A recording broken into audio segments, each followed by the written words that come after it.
2 weeks ago, I woke up in an ER bed to learn a stranger was holding my newborn because my own mother couldn't be bothered to drive 18 minutes to the NICU. For 8 years. I quietly sent my parents $3,900 a month, but when she chose a girls' night over my injured body and my baby. My grandfather walked in with one sentence that finally cut her off. My name is Brooklyn Cox, and for the last 8 years of my life, I have been the architect of my own exploitation. I just didn't know it until the lights came on. The first thing I registered wasn't pain. It was the hum, that specific, sterile, low-frequency electrical hum that only exists in hospitals. It sounded like a refrigerator trying to keep something from rotting. My eyes felt like they were packed with sand, and when I tried to blink them open, the fluorescent lights above me stabbed straight through my retinas and into the back of my skull. I tried to inhale, but my chest hit a wall of sharp, jagged resistance. Ribs, definitely ribs. I knew that sensation, but the physical inventory of my body was secondary. There was a primal, terrified alarm bell ringing in the base of my brain, louder than the monitors beeping beside my bed. "Lila," I croaked. The sound was barely a whisper, scraping against a throat that felt like it had swallowed broken glass. A face appeared above me, a nurse. She looked tired, her eyes framed by the kind of wrinkles you get from smiling at people who are having the worst day of their lives. She touched my shoulder, her grip firm but gentle. "You're okay, Brooklyn," she said, her voice practiced and calm. "You're stable. You were in a car accident, but you're going to be okay." "Lila," I said again, louder this time, fighting the fog of whatever painkillers they had pumped into my IV. "My baby! Where is my baby?" The memory of the rain came back in a flash. The slick black asphalt, the headlights spinning, the silence. I had been driving to the hospital to drop off supplies. Lila was already there. She had been there for 2 weeks. "Lila is fine," the nurse said quickly, reading the rising panic on my monitor. "She wasn't in the car with you, remember? She's safe upstairs in the NICU. She's stable." I let out a breath that shuddered through my entire broken frame. The NICU, right. She was born early, small but fierce. A little fighter attached to wires that monitored her every heartbeat. I was supposed to be there. I was supposed to be holding her hand through the incubator port right now. "Mason," I asked, my mind moving to the next rung on the ladder of survival. "Where is Mason?" The nurse checked a chart at the foot of my bed. "He called the nurse's station 10 minutes ago. He's on a flight back from Chicago. He said to tell you he's driving the second he lands, but he's still at least 3 or 4 hours away." 3 or 4 hours. I was alone. I tried to sit up, but the room tilted violently to the left, and a wave of nausea forced me back against the pillows. I was alone in an emergency room, strapped to a bed, unable to move without gasping, while my newborn daughter lay in a plastic box 3 floors above me. "Has anyone—" I hesitated. The question felt heavy, like I was asking for something I already knew I wouldn't get. "Has anyone been up to see her since I got here?" The nurse paused. It was a small hesitation, a micro-expression of discomfort that lasted less than a second. But I saw it. I had spent my entire life reading the micro-expressions of people to gauge how much space I was allowed to take up. I knew that look. It was pity. "Technically, visiting hours are over for general guests," she said, busying herself with my IV drip. "But for parents and immediate grandparents, we make exceptions, obviously." "Did anyone go?" I pushed. She stopped fidgeting with the tube and looked at me. "No, honey. No one has checked in at the NICU desk for Lila Cox tonight, except for the night staff." The cold that washed over me had nothing to do with the hospital air conditioning. "Can I have my phone?" I asked. She reached onto the side table and handed me my device. The screen was shattered, a spiderweb of cracks radiating from the bottom right corner, but the display still flickered to life. The time was 3:12 in the morning. There were 14 missed calls from Mason. There were text messages from my boss asking if I was okay. There was a notification from my insurance app, but there was nothing from my mother. Not a text, not a missed call. I saw a voicemail transcription from Mason. My hands were shaking so badly I almost dropped the phone on my chest. I tapped the message. It wasn't audio. My phone had transcribed it into text. And reading the words felt like watching a car crash happen in slow motion. Brooklyn, I am about to take off. I called your mom. I told her you were hurt, and I'm stuck in the air. I asked her to just go stand in the hallway so the hospital knows we have people. She said she couldn't. She said she was busy. I don't know what to do. I'm calling the desk to tell them to authorize a nurse to sit with Lila. I love you. Hang on. She said she was busy. My mother lived 18 minutes from this hospital. I knew the drive by heart. I had driven it 1,000 times to fix her Wi-Fi, to bring her groceries she forgot, to listen to her complain about my father. 18 minutes. I unlocked my phone and went to my recent calls. I dialed Mason, but it went straight to voicemail. He was in the air. I was untethered. Is she alone? I asked the nurse, my voice trembling. Is my baby alone right now? The nurse sighed, her professional mask slipping just enough to show me the kindness underneath. She's not alone. Brooklyn, we don't like leaving the NICU babies without a familiar presence, especially when the parents are incapacitated. When we realized no family was coming, we assigned a floater. There's a night nurse named Talia sitting with her right now. She's wonderful. She's rocking her right now. I promise. A stranger, a woman named Talia, whom I had never met, was holding my daughter because my mother couldn't be bothered. My thumb hovered over the home screen. Muscle memory is a funny thing. It bypasses the brain and goes straight to habit, even in the midst of trauma, with cracked ribs and a concussion. My thumb drifted to the blue icon of my banking app. It was the 14th of the month, for 8 years. The 15th was the transfer date. I opened the app. The bright blue screen glared at me through the cracks in the glass. There it was. Pending transactions. Scheduled for tomorrow morning. Transfer to Mom/Dad. $3,900. The number looked absurdly large on the screen. $3,900. It wasn't a small amount. It wasn't help with groceries. It was a mortgage payment on a house I didn't own. It was a luxury car lease. It was a vacation. I stared at that number, and for the first time in 8 years, I didn't see duty. I didn't see being the good daughter. I didn't see helping family. I saw the cost of my own stupidity. I thought about the last 8 years. I thought about the promotions I didn't celebrate because the raise just meant I could cover their inflation adjustments. I thought about the vacations Mason and I didn't take. I thought about the nursery we painted ourselves because we couldn't afford to hire a painter, despite our combined incomes, because nearly $4,000 a month was bleeding out of our account like an arterial wound. I had bought them safety. I had bought them security. I had paid for their comfort with the currency of my own life. And what had I purchased in return?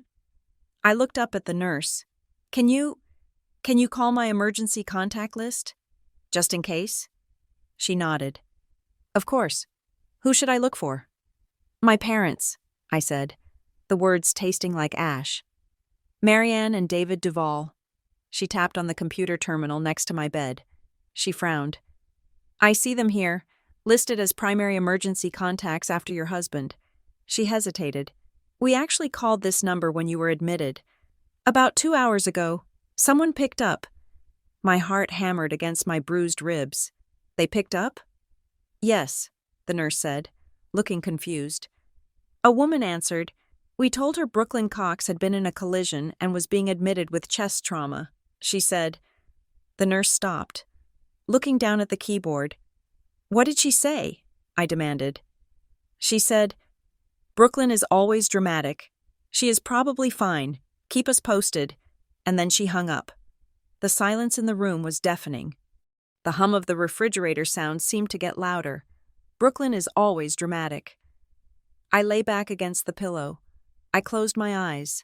I could see the map of the city in my mind. I could see my parents' house. I could picture my mother sitting in her living room, the one with the furniture I had paid to reupholster last year. She was probably drinking wine. She was probably watching one of those reality shows she loved. My sister, Brinley, was probably there too. It was Friday night, their girls' night. They were 18 minutes away. They knew I was here. They knew their granddaughter was upstairs, alone in a plastic box, and they had decided that my trauma was an inconvenience to their evening. I looked at the banking app again. The transfer was still pending. It was sitting there, waiting for the clock to strike midnight so it could fly out of my account and land softly in theirs, ensuring they had another month of ease, another month of not worrying about bills, another month of taking everything I gave them and throwing it into a black hole. My phone buzzed in my hand. It startled me so bad I gasped, clutching my ribs. It was a text from Mason. He must have gotten a brief signal, or maybe he was using the expensive in-flight Wi-Fi he usually refused to pay for. I called your mom again. She picked up. I begged her. Brooklyn. I literally begged her to just drive over. She said no. She said she's having a moment with Brinley and she can't deal with the hospital energy right now. I read the message 3 times. Hospital energy? Then a second text bubble appeared. I am done asking her. I'm calling your grandpa. I stared at the ceiling tiles. I counted them. 1, 2, 3, 4. There were water stains on the one directly above my head that looked like a map of a country that didn't exist. My grandfather, Frank Duval. He was the one person my mother feared. Not because he was mean, he was actually the gentlest man I knew, but because he was a retired judge who viewed the world in terms of absolute truth and absolute lies. He didn't do gray areas. He didn't do emotional manipulation. He dealt in evidence. I hadn't told him about the money. My mother had made me swear not to. It would kill him, she had said, her eyes wide with fake concern 8 years ago. He has heart trouble. Brooklyn, if he knew we were struggling, the shame would kill him. You have to be the strong one. You have to keep this secret. So I had. I had kept the secret. I had protected his pride. I had protected my mother's reputation. And in exchange, when I was bleeding in an ER and my baby was alone, they gave me nothing. I felt a tear slide out of the corner of my eye and track hot and wet into my hairline. But it wasn't a tear of sadness. It was something else. It felt like a wire inside me. One that had been pulled tight for 35 years had finally snapped. It wasn't rage. Rage is hot. Rage is messy. Rage makes you scream and throw things. This wasn't heat. This was cold. It was the temperature of deep space. It was the absolute zero of emotional detachment. I looked at the banking app one last time. Scheduled transfer. Tomorrow. Cancel, I whispered. My finger hovered over the delete button. Excuse me? The nurse asked, turning back to me. Nothing, I said. My voice sounded different to my own ears. It sounded steady. It sounded like the voice of a woman who just realized she had been paying a ransom for a hostage that was already dead. I didn't cancel it yet. Not yet. I wanted them to feel it. I wanted to be conscious when I did it. I wanted to look at the math one last time. I thought about the night nurse, Talia, a woman I didn't know, rocking my daughter, whispering comfort to her, simply because it was the right thing to do. She wasn't getting paid $3,900 extra to be decent. She was just doing it. My family was a decorative prop.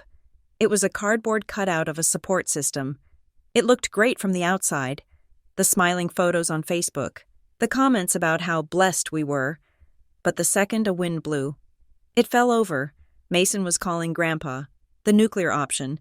If Grandpa Frank was coming, the secret was over. The game was over. I took a deep breath, ignoring the sharp protest of my cracked ribs. I needed to be awake. I needed to be lucid. Nurse? I said. Yes. Brooklyn? If my mother comes, I said, staring at the water stain on the ceiling. If she changes her mind and comes here, do not let her in. The nurse blinked, surprised. You don't want your mother?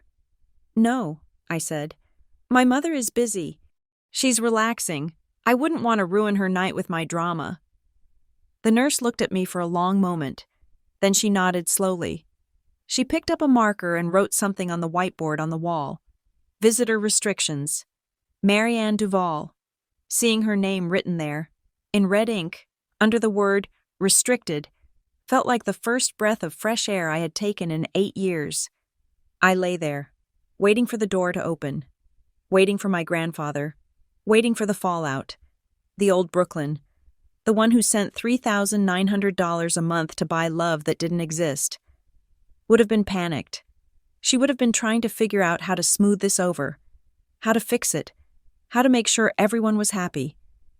But that Brooklyn had died in the intersection of 4th and Main about 2 hours ago. The woman in the bed now was someone else entirely, and she was done paying.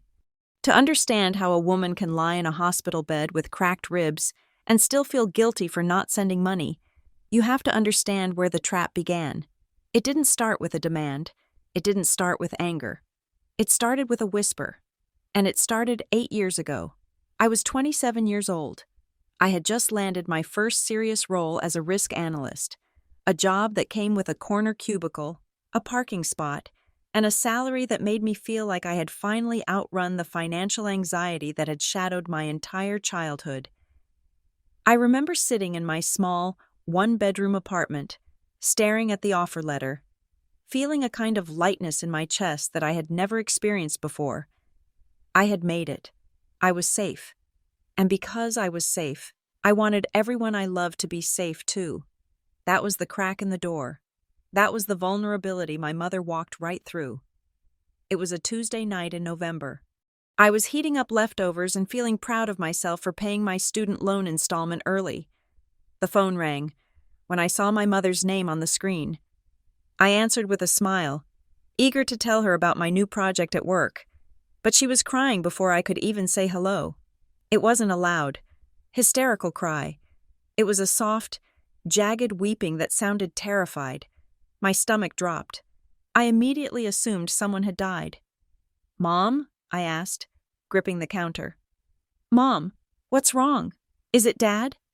"He's just so tired. Brooklyn," she sobbed, her voice trembling. "He's working himself into an early grave, and I don't know how to stop it. I don't know what to do." I felt a surge of protective panic. My father was a quiet man, a man who worked hard and spoke little, and the idea of him suffering was my kryptonite. "What do you mean? Is he sick?"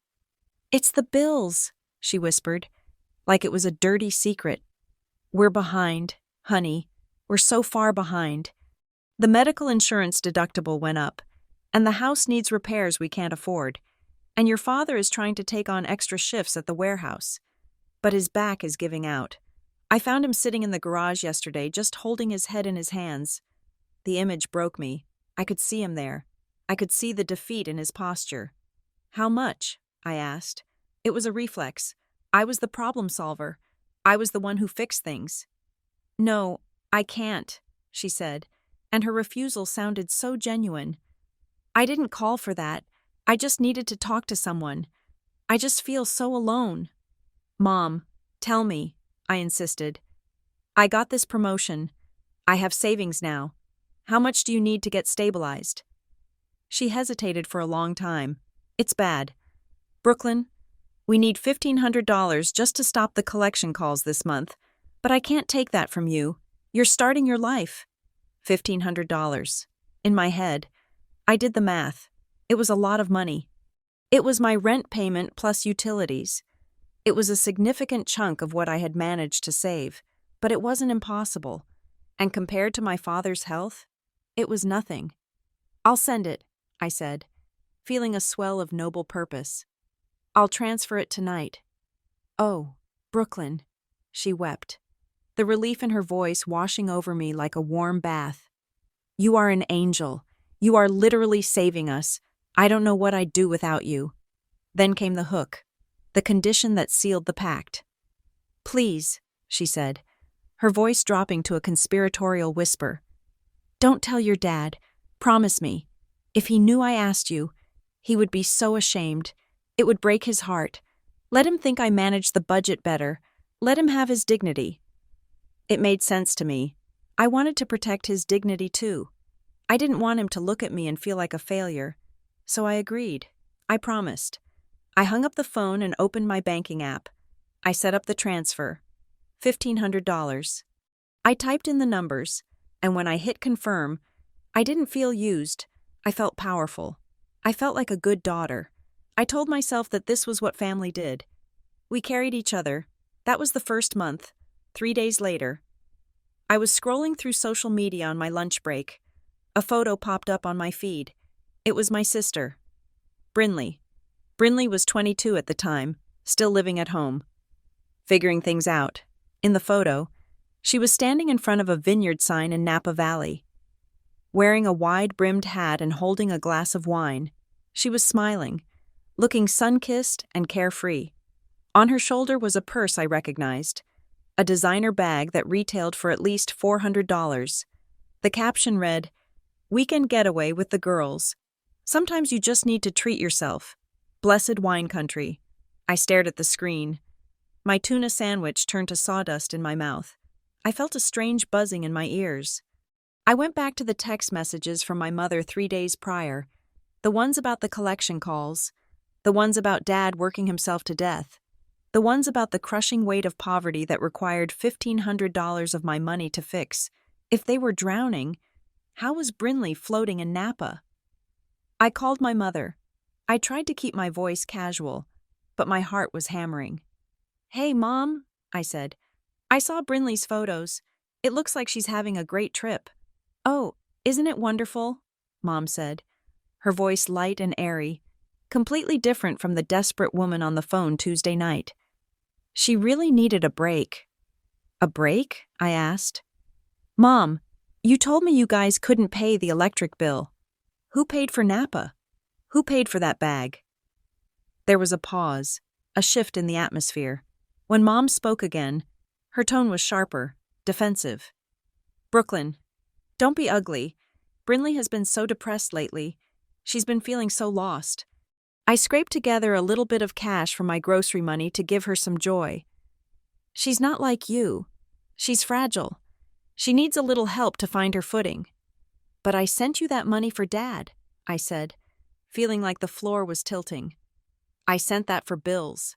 "And I used it for bills?" she snapped. "But I am allowed to manage our household. Brooklyn, I am allowed to make sure all my children are okay. You're the strong one. You've always been the strong one. You have a career. You have a life. Brinley has nothing. Why are you counting pennies when your sister finally has a smile on her face?" "You're the strong one." It was a label that felt like a compliment, but it was actually a muzzle.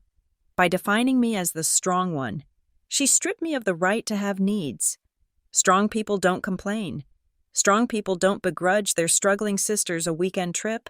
Strong people pay the bills and shut up. I just thought. I trailed off, the guilt already creeping back in. Maybe I was being petty. Maybe $1,500 wasn't that much. If it kept the lights on and gave Brinley a moment of happiness, wasn't that worth it? "Family doesn't keep score." "Brooklyn," Mom said, her voice softening back into that maternal warmth I craved. "We all do what we can. You can provide money. Brinley provides. Spirit, we all have our roles." I swallowed the lump in my throat. "Okay," I said. "I'm sorry." "I forgive you," she said generously. The next month, the transfer was supposed to stop. It was supposed to be a one-time stabilization, but on the 12th of December, the call came again. "It's the furnace," Mom whispered. "It's making a rattling noise, and the repairman says it might explode. I can't let your father sleep in a cold house. Brooklyn, not with his joints." "What do you need?" I asked. "Just the same as last month," she said. $1,500, just until tax season." I sent it. By March, the amount had changed. "Your father needs this specific heart medication," she told me, her voice trembling with theatrics. "The insurance won't cover the brand name, and the generic makes him dizzy. It's an extra $900 a month on top of the bills." "So, $2,400? I asked, looking at my budget spreadsheet and deleting the line item for my own car upgrade. "If you can," she said. "I don't want to pressure you, but I don't want him to have a stroke." I changed the auto transfer to $2,400. That summer, Brinley got a new car, a white sedan with a sunroof. Mom told me Brinley needed reliable transportation to look for jobs. Brinley never seemed to find a job, but she certainly found plenty of road trips. I watched her life unfold on Instagram like a reality show I was financing as a silent producer. I stopped asking questions. Every time I did, the script was the same. Dad was frail. Brinley was fragile. I was strong. I was lucky. I was the golden child who could afford to be generous. The amount crept up slowly, like rising floodwater. 2 years in, it was $3,000. 4 years in, it was $3,500. 6 years in, it settled at $3,900. Mom had an explanation for every increase: inflation, property taxes, a special diet for Dad, a therapist for Brinley, copays, emergency funds. "I just want to make sure we have a safety net," she would say. "So we never have to bother you with a big emergency.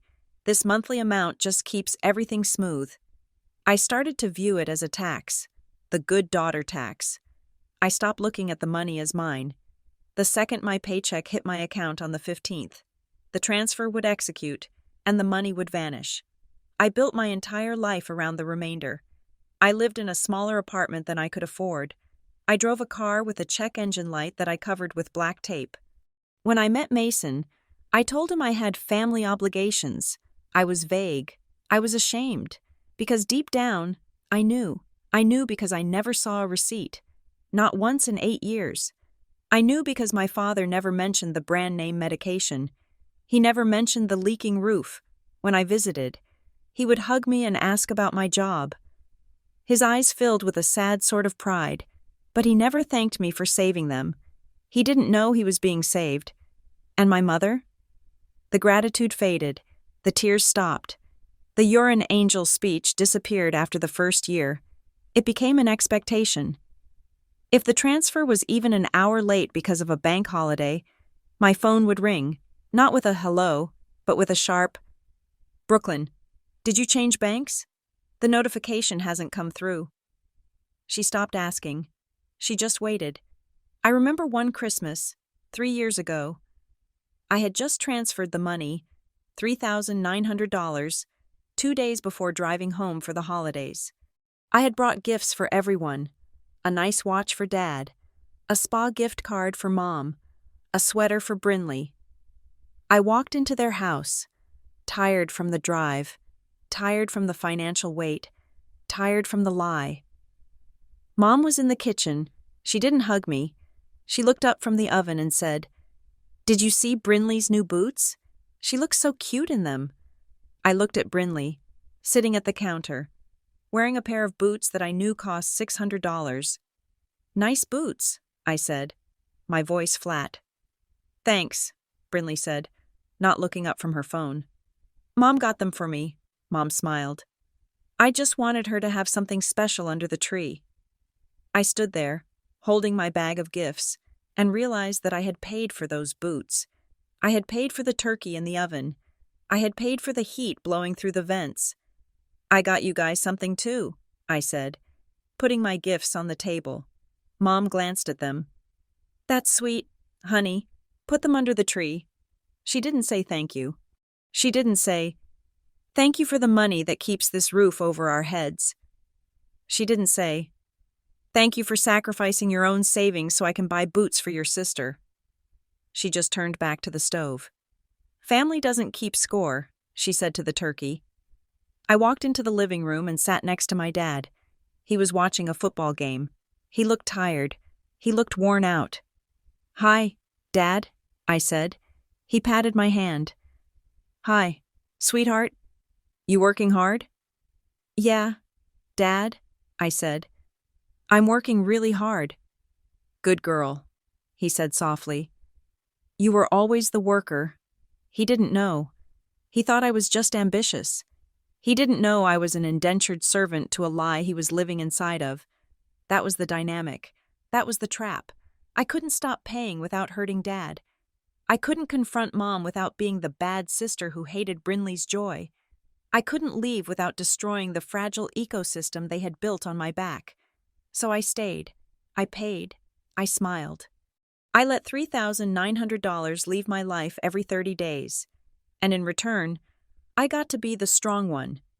I didn't know then that being the strong one just meant you were the one they picked to carry the load until your back finally broke.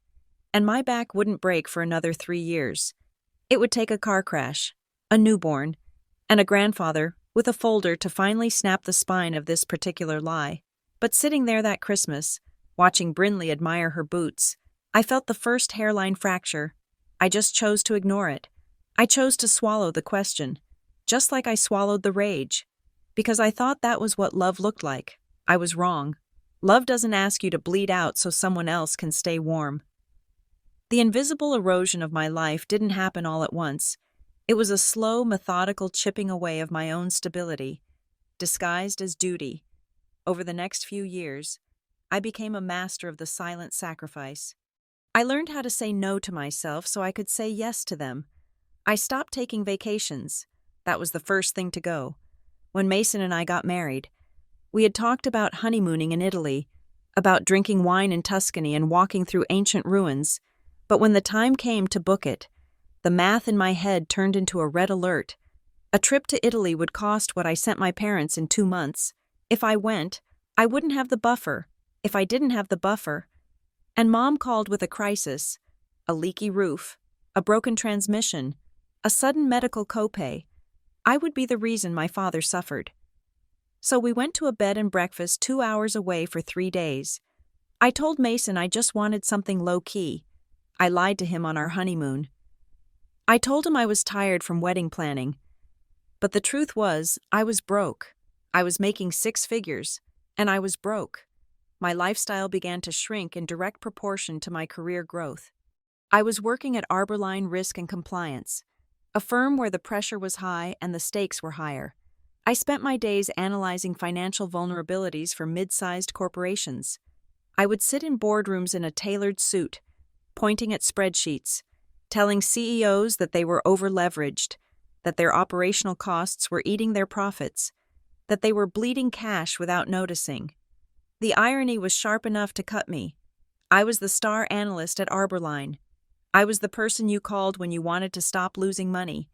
And yet, at 5:30 in the afternoon, I would get into my 7-year-old car, drive past the mechanic I couldn't afford to visit, and go home to a house where we had delayed the kitchen renovation for the 3rd year in a row. I was promoted to senior risk manager 2 years into the arrangement. It came with a significant raise. I remember sitting in my boss's office, shaking his hand, feeling a momentary surge of hope. I thought, finally, this is it. This is the breathing room. I can finally start saving for us. I called my mother on the drive home to share the good news. "That is wonderful. Brooklyn," she exclaimed. "I am so proud of you. You are so capable." Then, a beat later, the tone shifted. It was subtle, like a cloud passing over the sun. "It is such a relief," she sighed, "because the property taxes just came in, and they reassessed the house value. It went up significantly, and your father needs a new CPAP machine for his sleep apnea. The insurance denied the claim yesterday." I felt the hope drain out of me, replaced by that familiar, heavy dread. "How much are we talking?" I asked. The amount she named was almost exactly the monthly increase of my new raise. "Okay," I said. "I can cover it." "We can't afford for you to stop," she said. It wasn't a thank you. It was a statement of fact. It was a notification of my employment status as the family bank. Mason started to notice the cracks. He was patient, and he was kind. But he wasn't blind. He watched me brown bag my lunch every day while my colleagues went out to expensive steakhouses. He watched me stare at menus at dinner and order the cheapest appetizer instead of an entree. One night, he found me at the kitchen table at 11 o'clock, staring at our joint checking account. "Brooklyn," he said, sitting down opposite me. "We make good money. Why does it always feel like we are scraping by?" I closed the laptop. "Student loans," I lied. "Market volatility. You know how it is." "It's not the market," Mason said, his voice soft but firm. "It's the hemorrhage. It's the emergency that happens every single month on the 15th. Why is it always urgent, but never resolved? If you are sending them thousands of dollars a month, shouldn't their situation be improving? Shouldn't the debts be paid off by now? I couldn't look him in the eye. It's complicated. Mason, Dad's health is a moving target. The house is old. It's a house, Brooklyn, not the Titanic, he said. You have paid enough to rebuild that house from the foundation up. I got defensive because he was right. You don't understand, I snapped. You don't know what it's like to worry about your parents. He stood up, frustrated. I worry about them too, but I also worry about my wife, who looks like she is carrying the weight of the world and hasn't bought herself a new pair of shoes in 4 years. Sunday dinners became a theater of the absurd. We would drive over to my parents' house, the house I was effectively paying for, and sit around the dining table. The roast chicken was dry. The conversation was forced, and the dynamic was crystal clear. Brinley would sit there, glowing. She was always starting something new. A photography business, a jewelry line, a lifestyle blog. I just feel like my spirit is too big for a 9-to-5, she announced one Sunday, picking at her potatoes. I need to travel to find my inspiration. I'm thinking of going to Bali for a month. A retreat. That sounds incredible. Sweetie, Mom said, her eyes shining. You are so brave to follow your dreams. Isn't she brave, David? My dad looked up from his plate. He looked older than his years.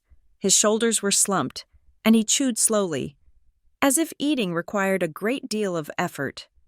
Yeah, Dad said quietly. Brave.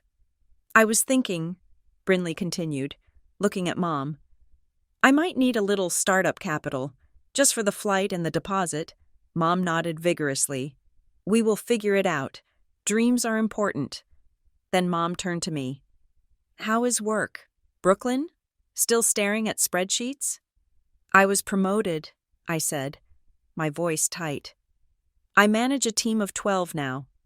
That sounds stressful, Mom said, dismissing it with a wave of her hand. Make sure you don't work too hard. You look tired. Doesn't she look tired? Mason? She works hard so we can have a future, Mason said, his voice edging toward sharp. Mom ignored him. After dinner, she cornered me in the hallway while I was putting on my coat. Don't forget, the 15th is Tuesday, she whispered. Her voice dropped that octave, the special frequency she used for our transactions. And Brooklyn, could you add an extra 400 this time? The electricity rates went up, and Brinley needs new luggage for her trip. We want her to look professional. I looked at her. Mom, I just paid for the new water heater last month. Her face hardened. The mask of the doting mother slipped, revealing the account manager underneath. We can't afford for you to stop.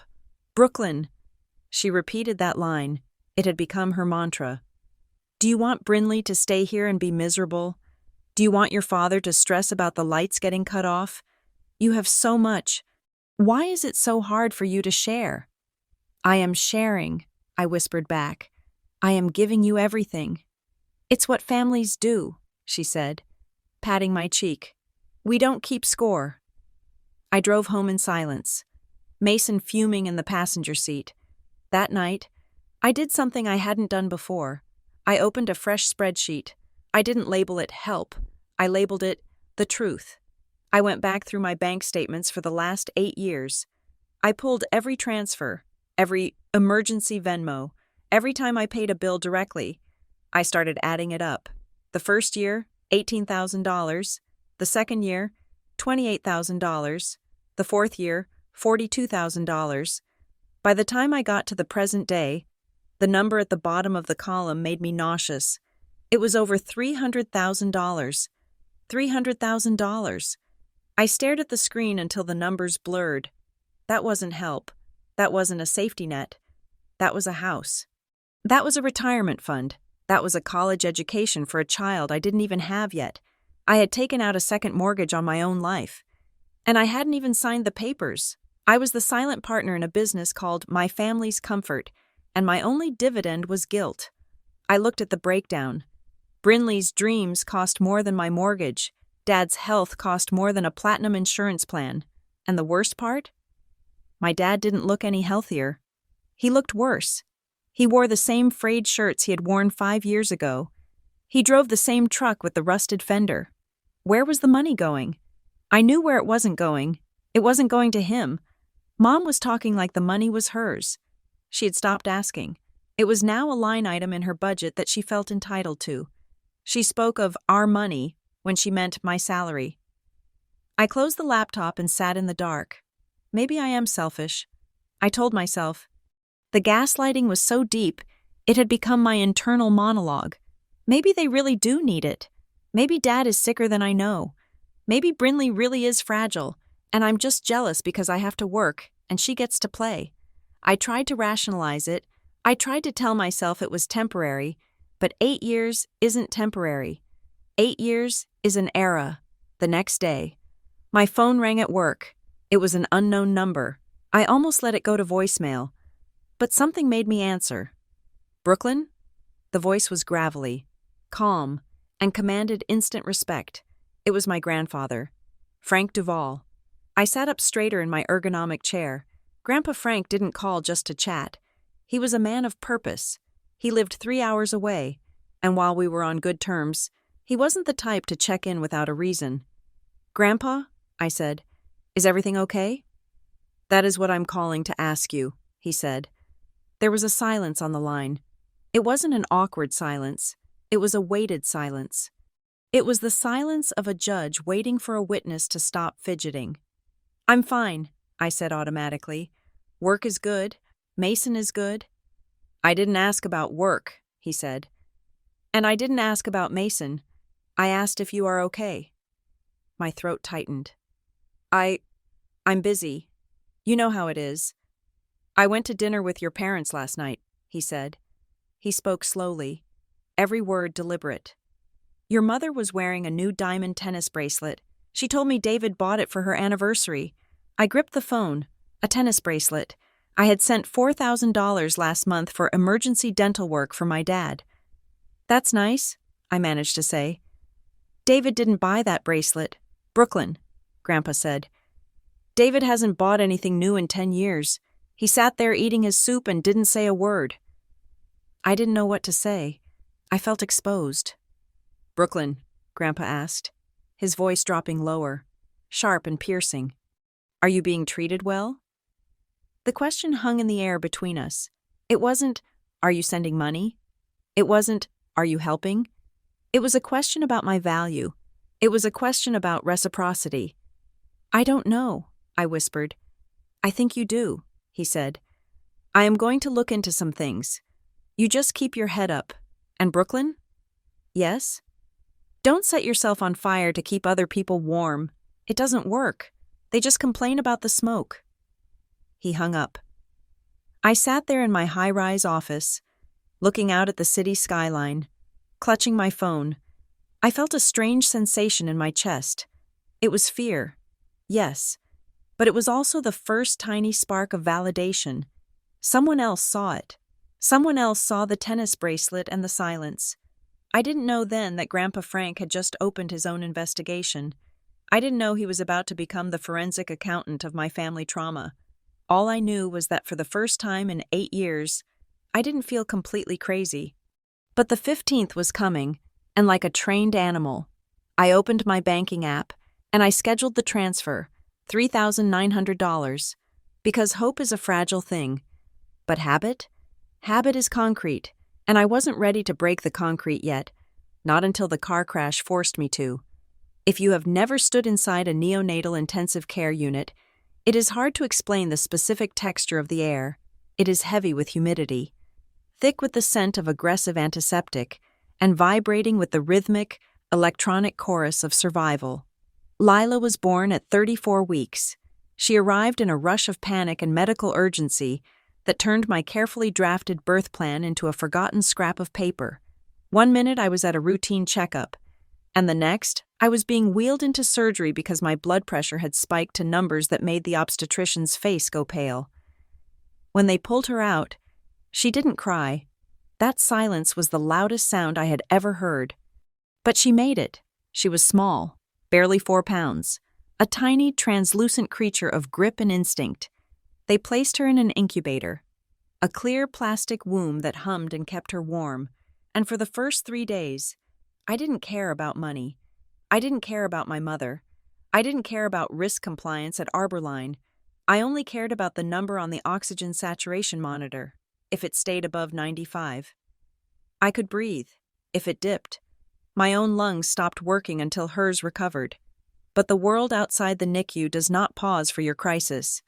The bills from the delivery started arriving before the anesthesia had fully left my system. The notifications on my phone piled up, and inevitably, the calendar marched relentlessly toward the 15th. I sat in the pumping room, a small, windowless closet where mothers sat in silence, attached to machines, producing liquid gold for babies they couldn't yet hold. The hum of the pump was hypnotic. I looked at my phone. It was the 12th, 3 days until the transfer. I knew I couldn't do it. For the first time in 8 years, the math simply did not work. Mason was taking unpaid leave to be with us because he had burned through his vacation days during the pregnancy complications. I was on short-term disability, which paid a fraction of my salary, and the hospital bills, even with insurance, were going to be astronomical. Our deductible alone was $5,000, and we had hit it in 6 hours. I had to call her. I rehearsed the conversation in my head. I told myself it would be fine. I told myself that even my mother, with her relentless need for funds, would understand that a premature baby changed the rules. Surely, the arrival of her first grandchild would trigger some dormant instinct of protection. Surely, she would say, "Don't worry about us. Focus on Lila." I walked out to the hospital garden to get a signal. It was raining, a light, gray drizzle that matched my mood. I dialed. "Hello?" Mom answered. She sounded breathless, like she had just run up a flight of stairs, or perhaps like she was in the middle of a scene she didn't want interrupted. "Hey, Mom," I said, trying to keep my voice steady. "It's Brooklyn." "Oh, hi," she said. The tone was clipped. "We were just wondering where you were. You haven't posted any pictures of the baby today. Aunt Carol is asking." "I've been in the NICU, Mom," I said, fighting a flare of irritation. "I can't exactly do a photo shoot. She has tubes in her nose." "Well, people worry," she said dismissively. "Anyway, what's up?" "I'm rushing to get your father his lunch." I took a deep breath. I gripped the cold metal railing of the bench I was standing near. "Mom, we need to talk about this month's transfer," I said. The silence on the other end was instantaneous and absolute. It was as if the line had gone dead. "What about it?" she asked finally. Her voice had dropped that familiar octave. The warmth was gone. The grandmother was gone. The account manager was back. "I can't send the full $3,900 this month," I said. I rushed to get the explanation out before she could interrupt. With Lila coming early, and the hospital bills, and Mason taking time off, we are bleeding cash. I need to pause the transfer, just for a month or two, or at least reduce it significantly, just until we get Lila home and stabilized. I waited for the empathy. I waited for the validation. "So," she said slowly, her voice trembling with a meticulously crafted rage, "so your child matters more than your father's life? Is that what you are telling me?" I blinked, stunned by the speed of the pivot. "What, Mom? No, that's not what I said.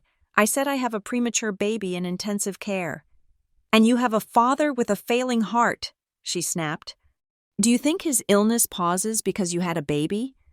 Do you think the pharmacy cares that you are in the NICU? If I don't pay for his medication on the 15th, he could die. Brooklyn, do you want that on your conscience? Do you want to look at your new daughter and know that her existence caused your father's death?" The guilt hit me like a physical blow.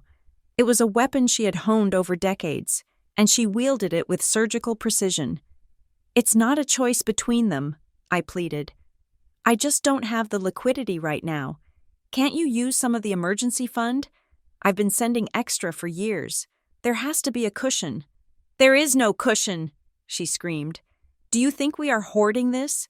It costs a fortune to keep this family afloat. And now She paused, lowering her voice to a frantic whisper. Now we have the home health aide. The what? I asked. The home health aide, she repeated. I couldn't tell you before because I didn't want to stress you out while you were pregnant. But your father has been getting worse. I can't lift him anymore. I had to hire a woman to come in 3 times a week to help with his bathing and mobility. It costs $400 a week. I was going to pay her with this month's transfer. If you don't send it, I have to fire her. And then who is going to lift your father? Brooklyn? Me? With my bad back? I rubbed my temples. Mom, you never mentioned a home health aide. Who is she? Is she through an agency? Does insurance cover any of it? It's private pay, she said quickly. Insurance denied it. They deny everything. You know that. It's a nice lady from church, Mrs. Gable. She's a saint, but she needs to be paid.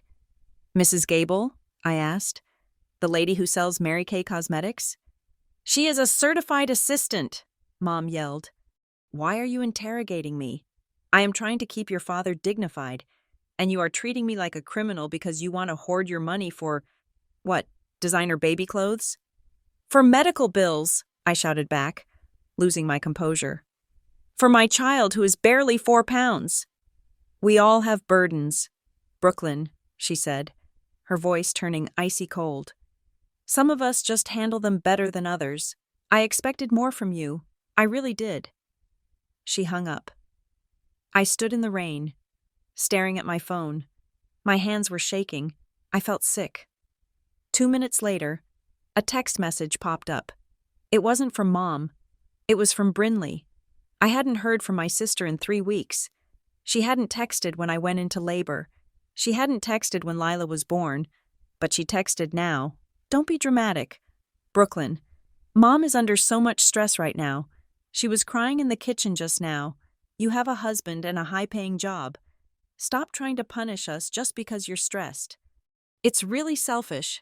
I stared at the screen. Selfish. I walked back into the hospital. Numb. I found Mason in the cafeteria, staring at a cold cup of coffee. He looked exhausted. Dark circles rimmed his eyes. What's wrong? He asked, standing up as soon as he saw my face. Is it Lila? No, I said, sinking into the plastic chair opposite him. Lila is fine. It's my mother. I told him the conversation. I told him about the refusal to pause. I told him about the sudden appearance of Mrs. Gable and the home health aid fees. Mason listened, his jaw tightening with every sentence. When I got to the part about Brinley calling me selfish, he slammed his hand down on the table. It wasn't loud enough to startle the room, but the force of it vibrated through the laminate. No, he said. Absolutely not. Mason, she says Dad needs this aid, I said, the doubt already creeping in. She says she can't lift him. What if she hurts herself? What if he falls? Brooklyn, listen to me, Mason said, reaching across the table to take my hands. His grip was firm, grounding. We are not doing this anymore. Not like this. I am fine with helping your parents. I have always been fine with helping them. But this isn't help. This is a shakedown. So what do we do? I asked. If I don't send it, and something happens. We set a boundary, Mason said. A hard one. We tell them we can send a fixed amount. Say $2,000. That is generous. That covers their mortgage and utilities. But we tell them that anything above that, any medical costs, any aids, any emergency repairs, requires a receipt, a legitimate, itemized receipt. She won't do it, I whispered. Then she doesn't get the money, Mason said. It is that simple. If Mrs. Gable is real, Mrs. Gable can write an invoice. If the medication is real, the pharmacy prints a receipt. If they are drowning, they should be happy to show us the water level so we can bail them out effectively. He was right. Logically, he was 100% right. I pulled out my phone again. I didn't call. I couldn't handle her voice again. I texted, Mom, Mason and I discussed it. We can send $2,000 this month. We cannot send the full amount. Also, moving forward, for any medical expenses or the home health aid. We need you to send us a photo of the receipt or the invoice. We need to track these expenses for our own tax records. I hit send before I could chicken out. The response came in less than 30 seconds.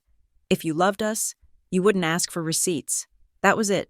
No agreement, no argument about the taxes, just the raw, distilled essence of the manipulation. Love, in her world, was blind faith. Love was an open wallet. Love was never asking where the money went. Asking for accountability was an act of betrayal. She followed it up with a second text. I will figure it out myself. I always do. Don't worry about your father. I'll just sell my engagement ring. I won't bother you again. It was the nuclear option, the engagement ring, the symbol of her marriage, the one thing she claimed to treasure above all else. I went back up to the NICU. I scrubbed my hands for the required 3 minutes, the soap smelling like lemons and bleach.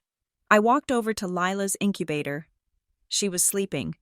Her tiny chest rose and fell in a rhythm that was faster than mine. Her skin was so thin I could see the blue veins pulsing beneath it. She was completely dependent on me. She needed me to be strong. She needed me to be smart. I looked at her and thought about the lesson I was learning. The lesson I was terrified I would pass on to her. If I sent the money, I was teaching myself that my needs, and her needs, were secondary to my mother's demands. I was validating the idea that love is a transaction where one person pays and the other person takes. I was accepting that I could be held hostage by a threat I couldn't verify. If Lila grew up and someone treated her like this, if a partner, or a friend, or a child of her own drained her dry and told her she was selfish for wanting to keep enough to survive, I would be devastated. I would tell her to run. I would tell her to cut them off. But I wasn't Lila. I was Brooklyn. And I had been conditioned for 35 years to believe that my mother's happiness was the load-bearing wall of the universe. If she crumbled, we all died. I listened to the monitor. Beep, beep, beep. I looked at the text about the engagement ring. I imagined my dad watching her sell it. I imagined the guilt eating me alive while I tried to nurse my daughter. I pulled out my phone. I opened the banking app. I didn't send $2,000. I transferred $3,900. I added a note. For Dad. Please keep him safe. I put the phone in my pocket and leaned my forehead against the cool plastic of the incubator. I cried, not because I was sad, but because I was weak. I had just paid the ransom again. I had just proven to my mother that even a newborn baby wasn't a strong enough shield to protect me from her. Mason didn't know yet. I would tell him later. I would tell him I handled it. I would lie to my husband to protect the lie my mother had built. But as I watched Lila sleep, a new feeling began to take root in the soil of my shame. It wasn't the clarity I would feel later in the ER. It was something darker. It was resentment. I had paid. But for the first time, I hated her for taking it, and I promised Lila, whispering it through the plastic porthole, this is the last time. I don't know how, but I promise, this is the last time. I was wrong. Of course, it wasn't the last time. The last time would come 2 weeks later, in the rain, with cracked ribs and a shattered phone. But the resentment I planted that night in the NICU was the seed that would eventually allow me to open the door for my grandfather. I kissed my finger and touched her tiny hand. I'm sorry, I whispered. My phone buzzed one more time. It was Mom. Received. Thank you for doing the right thing. Love you. The words love you looked like a receipt for a transaction I never wanted to make. The rain that night was not just weather. It felt like a physical weight, a gray curtain dropping over the city to hide the fact that I was pushing myself beyond what any human body should endure. It had been 14 days since Lila was born. 14 days of driving back and forth to the hospital. 14 days of pumping breast milk every 3 hours. 14 days of healing from a major medical event while pretending I was simply running errands. My body was still swollen, my incision was still tender, and my hormones were crashing in waves that left me weeping over commercial jingles. But the logistics of life do not care about postpartum recovery. I had to drop off the insurance paperwork. The hospital billing department had called 3 times, threatening to deny coverage for Lila's incubator time if I did not sign the coordination of benefits form by 5 o'clock on Friday. And I had a cooler full of milk in the passenger seat. Liquid gold. I wasn't going to let it sit in the freezer at home when my daughter needed it. I checked the time on the dashboard. It was 7:45 in the evening. I was late. The billing office was closed, but the night clerk said she would wait for me at the front desk. I gripped the steering wheel. My hands were cramping. I was exhausted in a way that felt cellular. A deep, vibrating fatigue that made my eyes burn.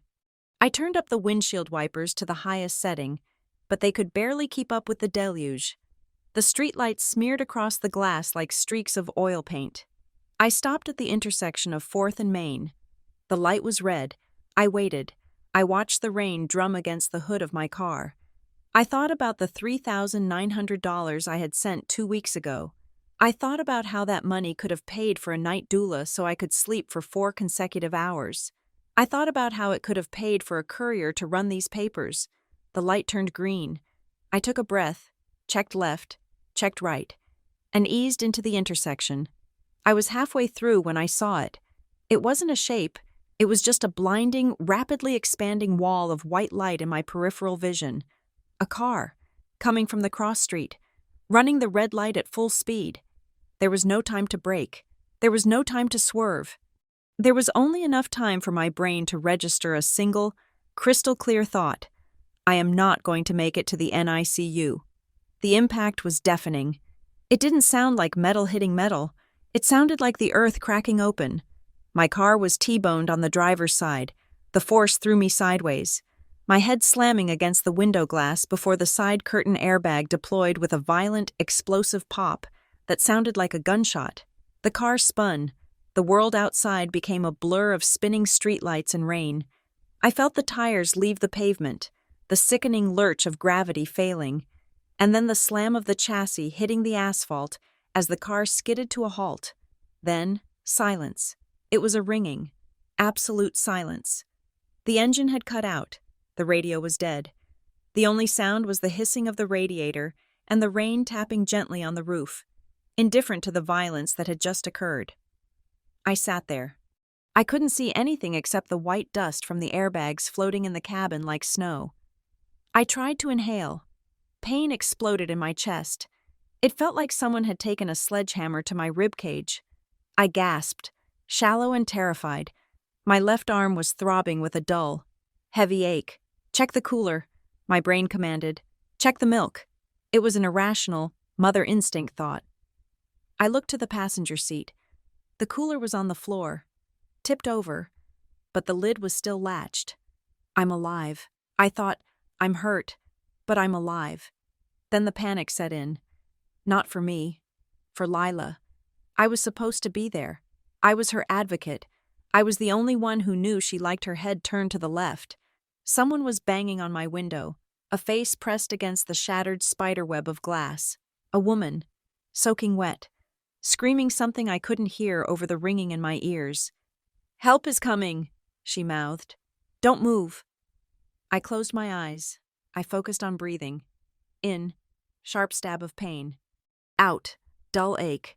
In, sharp stab. The sirens came fast. The blue and red lights cut through the rain, bouncing off the wet pavement. Firefighters pried the door open.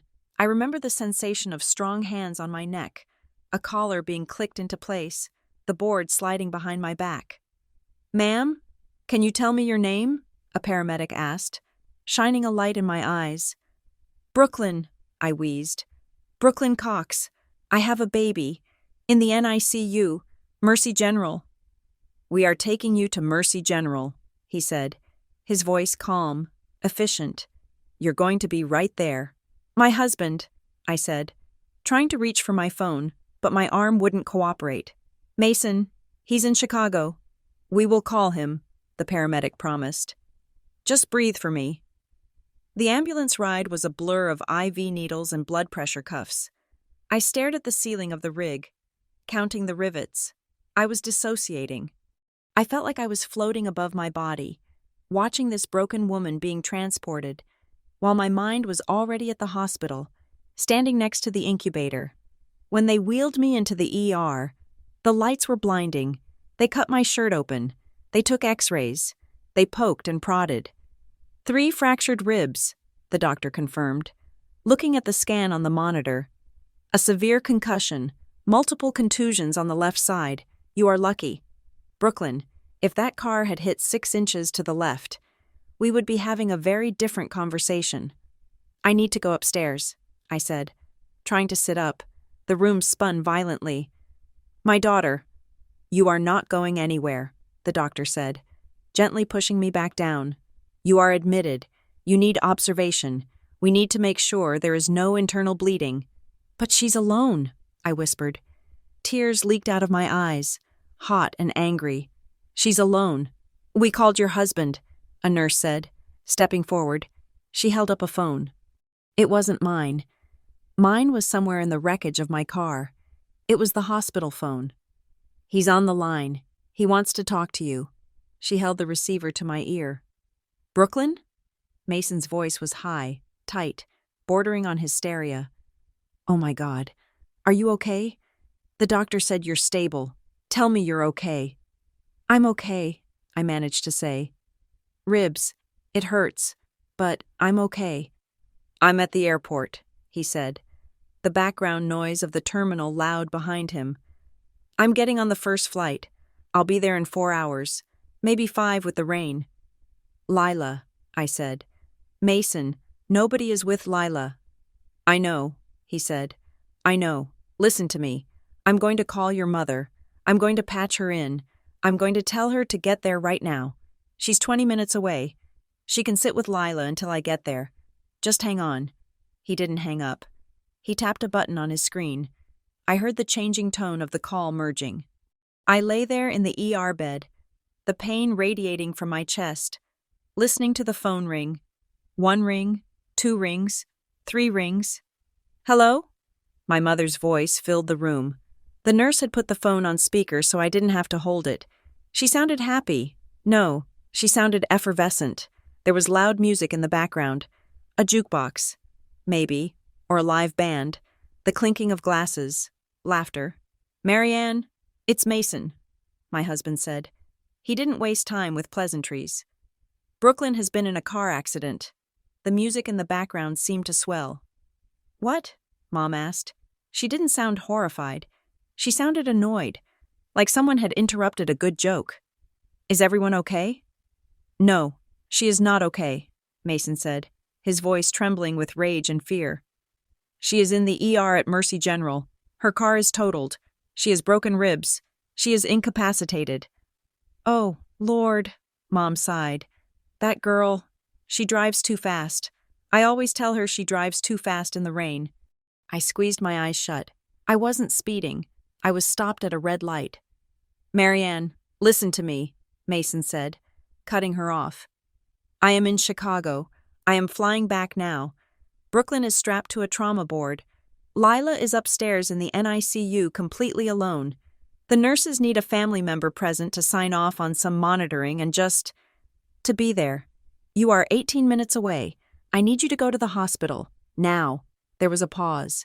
I could hear the background noise, the laughter of strangers, the clink of silverware. Mason, I can't, she said. Her voice was light, breezy. We are at the boathouse. It's margarita night. Brinley finally got me out of the house. We just ordered our food. The air left the room. The nurse standing next to me froze, her hand hovering over my IV bag. She looked at the phone, then at me, her eyes wide with shock. Did you hear me? Mason asked, his voice dropping to a dangerous whisper. Your daughter is in the trauma unit. Your granddaughter is alone in intensive care, and you are drinking margaritas? Don't take that tone with me. Mason, Mom snapped. I have had a hell of a week. Dad has been difficult. The home health aide canceled on Tuesday. I finally have a moment to relax. I finally have a moment of peace. Mom, I whispered. I don't know if she heard me. Please, just go, Mason begged. Please, Marianne, Just go sit with the baby. Just for 3 hours. Until I get there. Then you can leave. Just be a grandmother for 3 hours. Then came the sentence. The sentence that would replay in my head for the rest of my life. The sentence that severed the cord better than any pair of surgical scissors. Mason, look, she said, her voice dripping with the patronizing tone she usually reserved for customer service workers. Brooklyn always has emergencies. She is dramatic. She probably just has a bruise. Brinley never does this. Brinley needs me right now. We are celebrating her new business idea. I am not going to ruin my night because Brooklyn can't drive in the rain. You are refusing? Mason asked. He sounded like he couldn't believe the words coming out of his own mouth. I am setting a boundary, she said, using the therapy speak she had weaponized against us for years. I am practicing self-care. Tell Brooklyn to take a Tylenol. We will come by tomorrow if we have time. Click, the line went dead. The silence in the ER bay was heavier than the silence in the car after the crash. The nurse stared at the phone. She slowly reached out and tapped the end call button. She looked at me. There was no professional distance left in her face. There was just raw, human horror. I am so sorry, she whispered. I stared at the ceiling. The pain in my ribs was sharp, white-hot, agonizing, but it was nothing compared to the feeling of my entire history collapsing in on itself. She chose margarita night. She chose an appetizer and a drink over her daughter's broken body. She chose Brinley's business idea, probably another MLM scheme or a blog that would last 2 weeks, over the life of her premature grandchild. Brooklyn always has emergencies. I closed my eyes. I saw the bank transfer from 2 weeks ago, $3,900. I saw the receipt for the home health aid. I saw the years of saving them. I had paid for the margaritas. I had paid for the gas in the car that drove them to the restaurant. I had paid for the clothes on their backs. I had financed the very relaxation that she was now using as an excuse to abandon me. Nurse, I said. My voice was steady. It frightened me how steady it was. Yes, honey. Do not let her in, I said. If she comes tomorrow, if she comes next week, do not let her in. I won't, she said firmly. I'll flag your chart right now. Mason was still on the line, or had called back. I wasn't sure. The nurse picked up the receiver again. Mason? I asked. I heard, he said. He was crying. My stoic, calm, rock-solid husband was weeping in an airport terminal. I heard her. Brooklyn, I'm so sorry. I'm so sorry I made you ask. It's okay, I said. It's good. Now we know. I'm calling your grandfather, he said. I don't care what you promised her. I don't care about the secrets.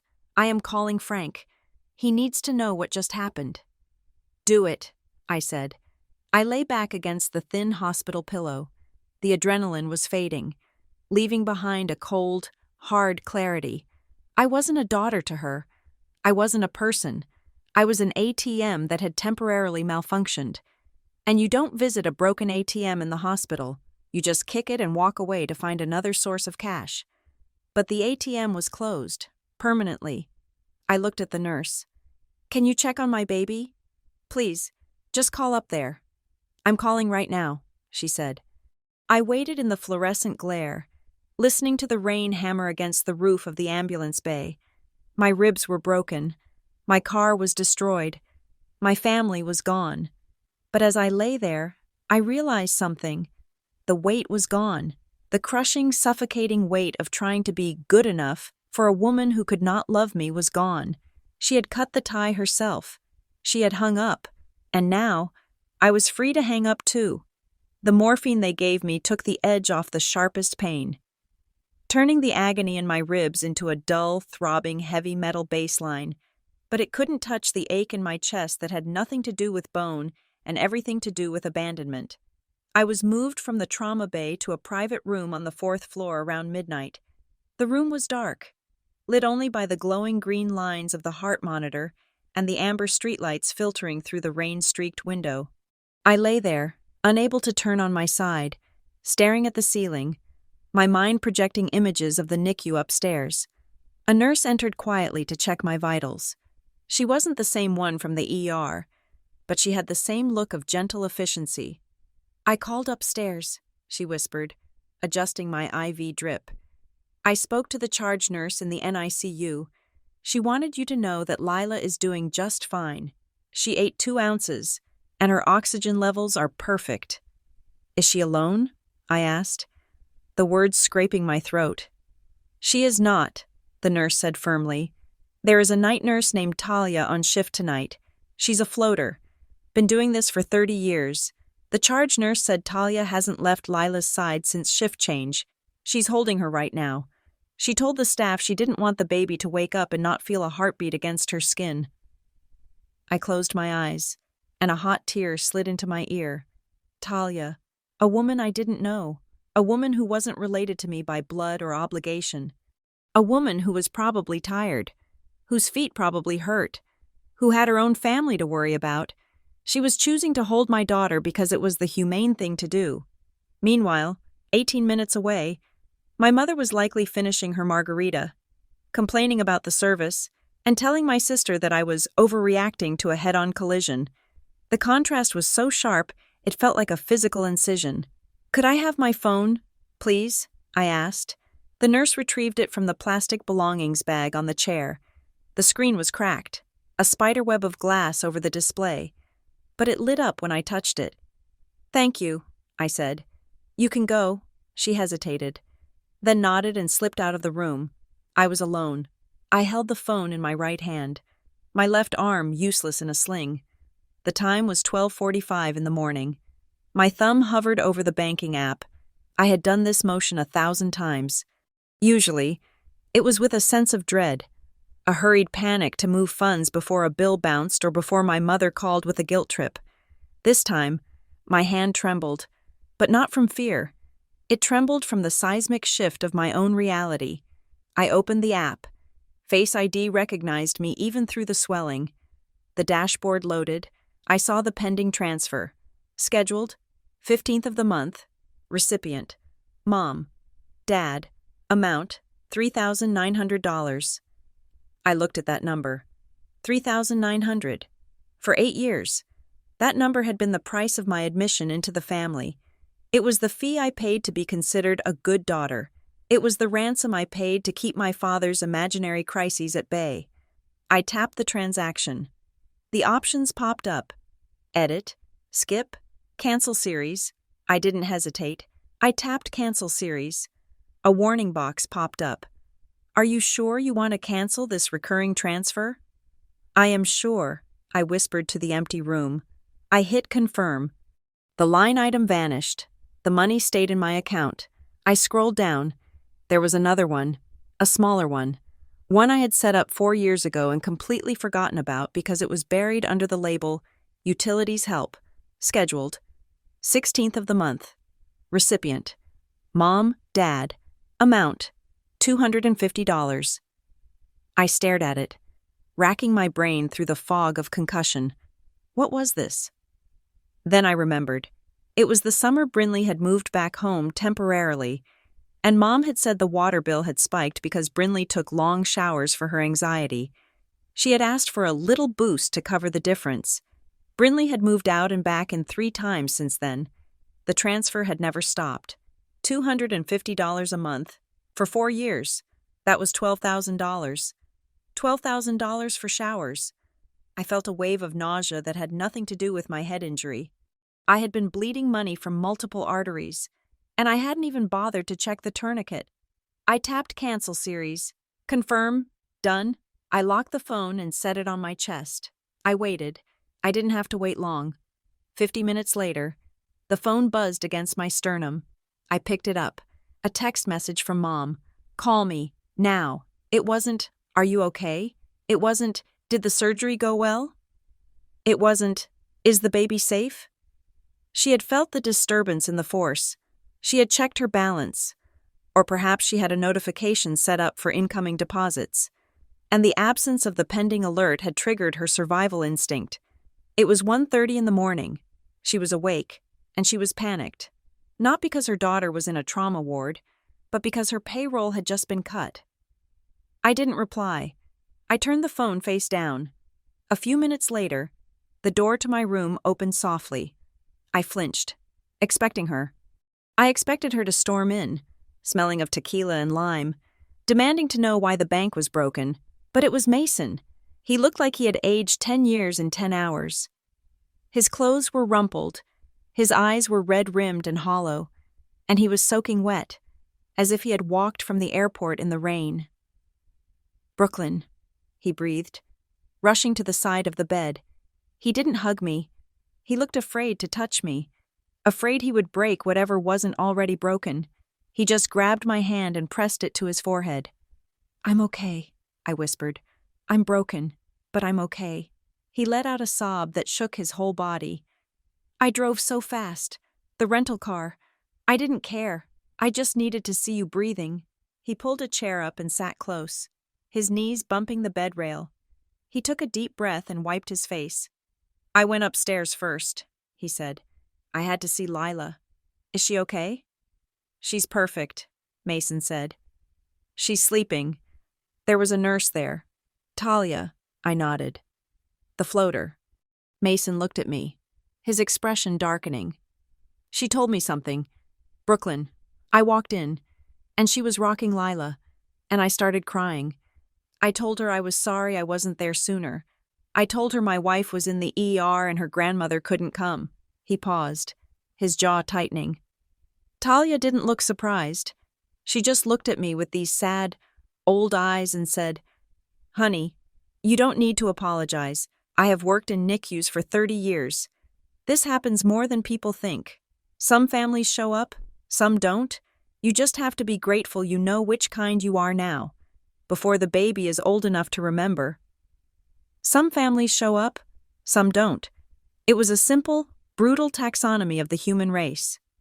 "We know which kind we are now," I said. "Yeah," Mason said. "We do." "I canceled the transfers," I told him. "All of them, the mortgage help, the utility fund, everything." Mason nodded slowly. He didn't look triumphant. He just looked relieved. "Good. It's over." "Mom texted me," I said. 10 minutes ago. She knows." Mason made a sound of disgust in his throat. "She knows you stopped the money, but she doesn't know if you're alive or dead. That is evil, Brooklyn. There is no other word for it." "I called Frank," Mason said then.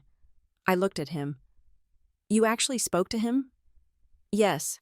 I called him from the taxi on the way here. I woke him up. I didn't care." "What did he say?" "He didn't say much," Mason admitted. "I told him about the accident. I told him about the phone call with your mother. I told him what she said about the margaritas. I told him about the money. Brooklyn, I told him everything. I told him about the 8 years. I told him about the receipts we never got." I held my breath. "And?" "He listened," Mason said. "He asked a few specific questions. He asked how much, exactly. He asked if we had bank records. He asked if your father knew. And then he said, 'I'm coming.' He's 80 years old," I worried. "He shouldn't be driving in this rain." "He's not driving," Mason said. "He called his driver. He said he would be here by morning." Mason leaned back in the chair, exhaustion finally overtaking him. "Sleep, Brooklyn. I'm right here. I'm not going anywhere. I'm the family that shows up." I tried to sleep. I really did. The morphine was pulling at the edges of my consciousness, dragging me down toward a dark, warm water, but my brain wouldn't let go. I lay there in the semi-darkness, and the last 8 years played out on the ceiling like a film reel of humiliation. I saw myself at 27, eager and naive, setting up that first transfer, just until things stabilize. I saw myself at 30, wearing shoes with holes in the soles. While Brinley posted a photo of her new gel manicure, family doesn't keep score. I heard my mother's voice, over and over again. "You're the strong one. You can afford it. If you loved us, you wouldn't ask." I realized, with a clarity that hurt more than the fractured ribs, that I hadn't just been helping them, I had been buying my own abuse. I had been financing the very weapon they used to bludgeon me. I had paid for the rope, tied the knot, and handed it to them, hoping they would use it to pull themselves up. When all they ever wanted to do was tie me down, I thought about the home health aide, Mrs. Gable. Did she even exist? Or was she just another phantom expense? Another ghost story told to scare the money out of my account. I thought about my dad. Was he really sick? Or was he just beaten down? Was he a victim? Or was he an accomplice? His silence had cost me hundreds of thousands of dollars. His silence had cost me my peace. Was silence a form of theft? The questions swirled around me, keeping time with the beeping of the monitor. 1 a.m., 2 a.m., 3 a.m., the rain outside slowed to a drizzle. The hospital grew quieter, settling into the deep, rhythmic breathing of the night shift. Then, at exactly 3:12 in the morning, the door to my room clicked open. It wasn't a nurse. It was a man in a long, dark raincoat that was slick with water. He held a fedora in one hand and a cane in the other. Though he didn't seem to need it for walking, he stood in the doorway for a moment, his silhouette framed by the hallway light. Grandpa Frank. He looked older than I remembered, but he also looked formidable. His silver hair was neatly combed, despite the hour. His eyes, sharp and blue, scanned the room, taking in the monitors, the IV pole, Mason asleep in the chair, and finally, me. He didn't rush to the bedside weeping. That wasn't his way. He walked into the room with the measured pace of a man entering a courtroom where he already knew the verdict. He placed his hat on the rolling table. He leaned his cane against the wall. Then, he lifted a thick, expanding file folder he had been carrying under his arm and set it down next to the hat. It landed with a heavy, solid thud. It was jam-packed. Papers stuck out at odd angles. It looked like years of work. It looked like evidence. He pulled up the other chair, the one on my left side, and sat down. He reached out and covered my trembling hand with his own. His skin was cool from the rain, and his grip was like iron. "I'm here, Brooklyn," he said. His voice was a low rumble, steady as bedrock. "Grandpa," I whispered, tears welling up again. "I'm so sorry. I didn't tell you. I promised her I wouldn't tell you." "I know," he said. "That is part of the con. The silence is the glue that holds the lie together." He patted the thick folder with his free hand. "But you didn't need to tell me," he said. "I have been a judge for 40 years.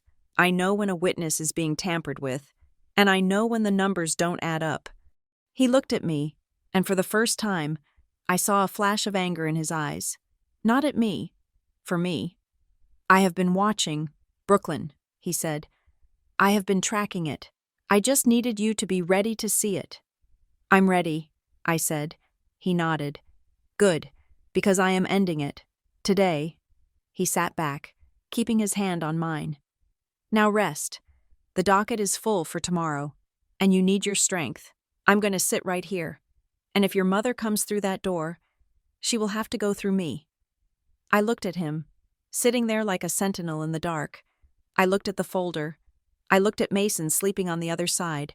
For the first time in 8 years, I closed my eyes and didn't see a bill. I saw a wall of people who showed up. And finally, at 3:20 in the morning, I slept. The morning sun that filtered through the hospital blinds was not gentle. It was a cold, interrogation room gray that illuminated every dust mote in the air and every line on my grandfather's face. I had woken up to the smell of stale coffee and the sound of paper rustling. Mason was awake, sitting on the edge of the sleeper sofa, his elbows on his knees, staring at the floor. But my grandfather, Frank Duval, was sitting exactly where he had been when I fell asleep. He was upright in the uncomfortable hospital chair, his posture rigid, his eyes clear and terrifyingly alert. On the rolling table typically reserved for bland hospital breakfasts, he had laid out his case. It wasn't just a folder, it was an indictment. "Good morning, Brooklyn," Grandpa said. His voice was quiet, but it carried the acoustic weight of a gavel striking mahogany. "How is the pain?" "Manageable," I lied. My ribs felt like they were wrapped in barbed wire. But physical pain was easier to process than the dread pooling in my stomach. Good, he said. Because we have work to do before your parents arrive. He reached out and took my hand again. I'm here, and I want you to look at this. I know you are tired. I know you are hurt, but you need to see the architecture of the cage you have been living in. He flipped the folder open. I expected to see bank statements. I expected to see numbers, and I did. But I also saw something else. I saw a timeline. Grandpa had created a spreadsheet. In the left column were the dates of my transfers. October 15th, November 15th, December 15th. In the middle column were the amounts. $3,900, $2,400, $3,900. But it was the right column that made the air leave my lungs. The right column was labeled Concurrent Activity. I suspected something about 4 years ago, Grandpa said, his finger tracing a line on the paper. David mentioned in passing that you were struggling to find your footing in your career. That struck me as odd, considering I saw your name in the business journal for a promotion. So I started watching. He pointed to an entry dated 3 years ago. Date, March 15th. Transfer amount, $3,900. Reason given to Brooklyn. Dad's emergency heart medication and insurance gap. Concurrent activity, March 17th. Marianne checks into the Horseshoe Casino and Resort. 3-night stay. Room service charges, $400. Slot machine withdrawal, $2,000. I stared at the paper. The casino? She went with her friends, Grandpa said impassively. She told David she was going to a church retreat. She told you it was a medical emergency. The math is exact.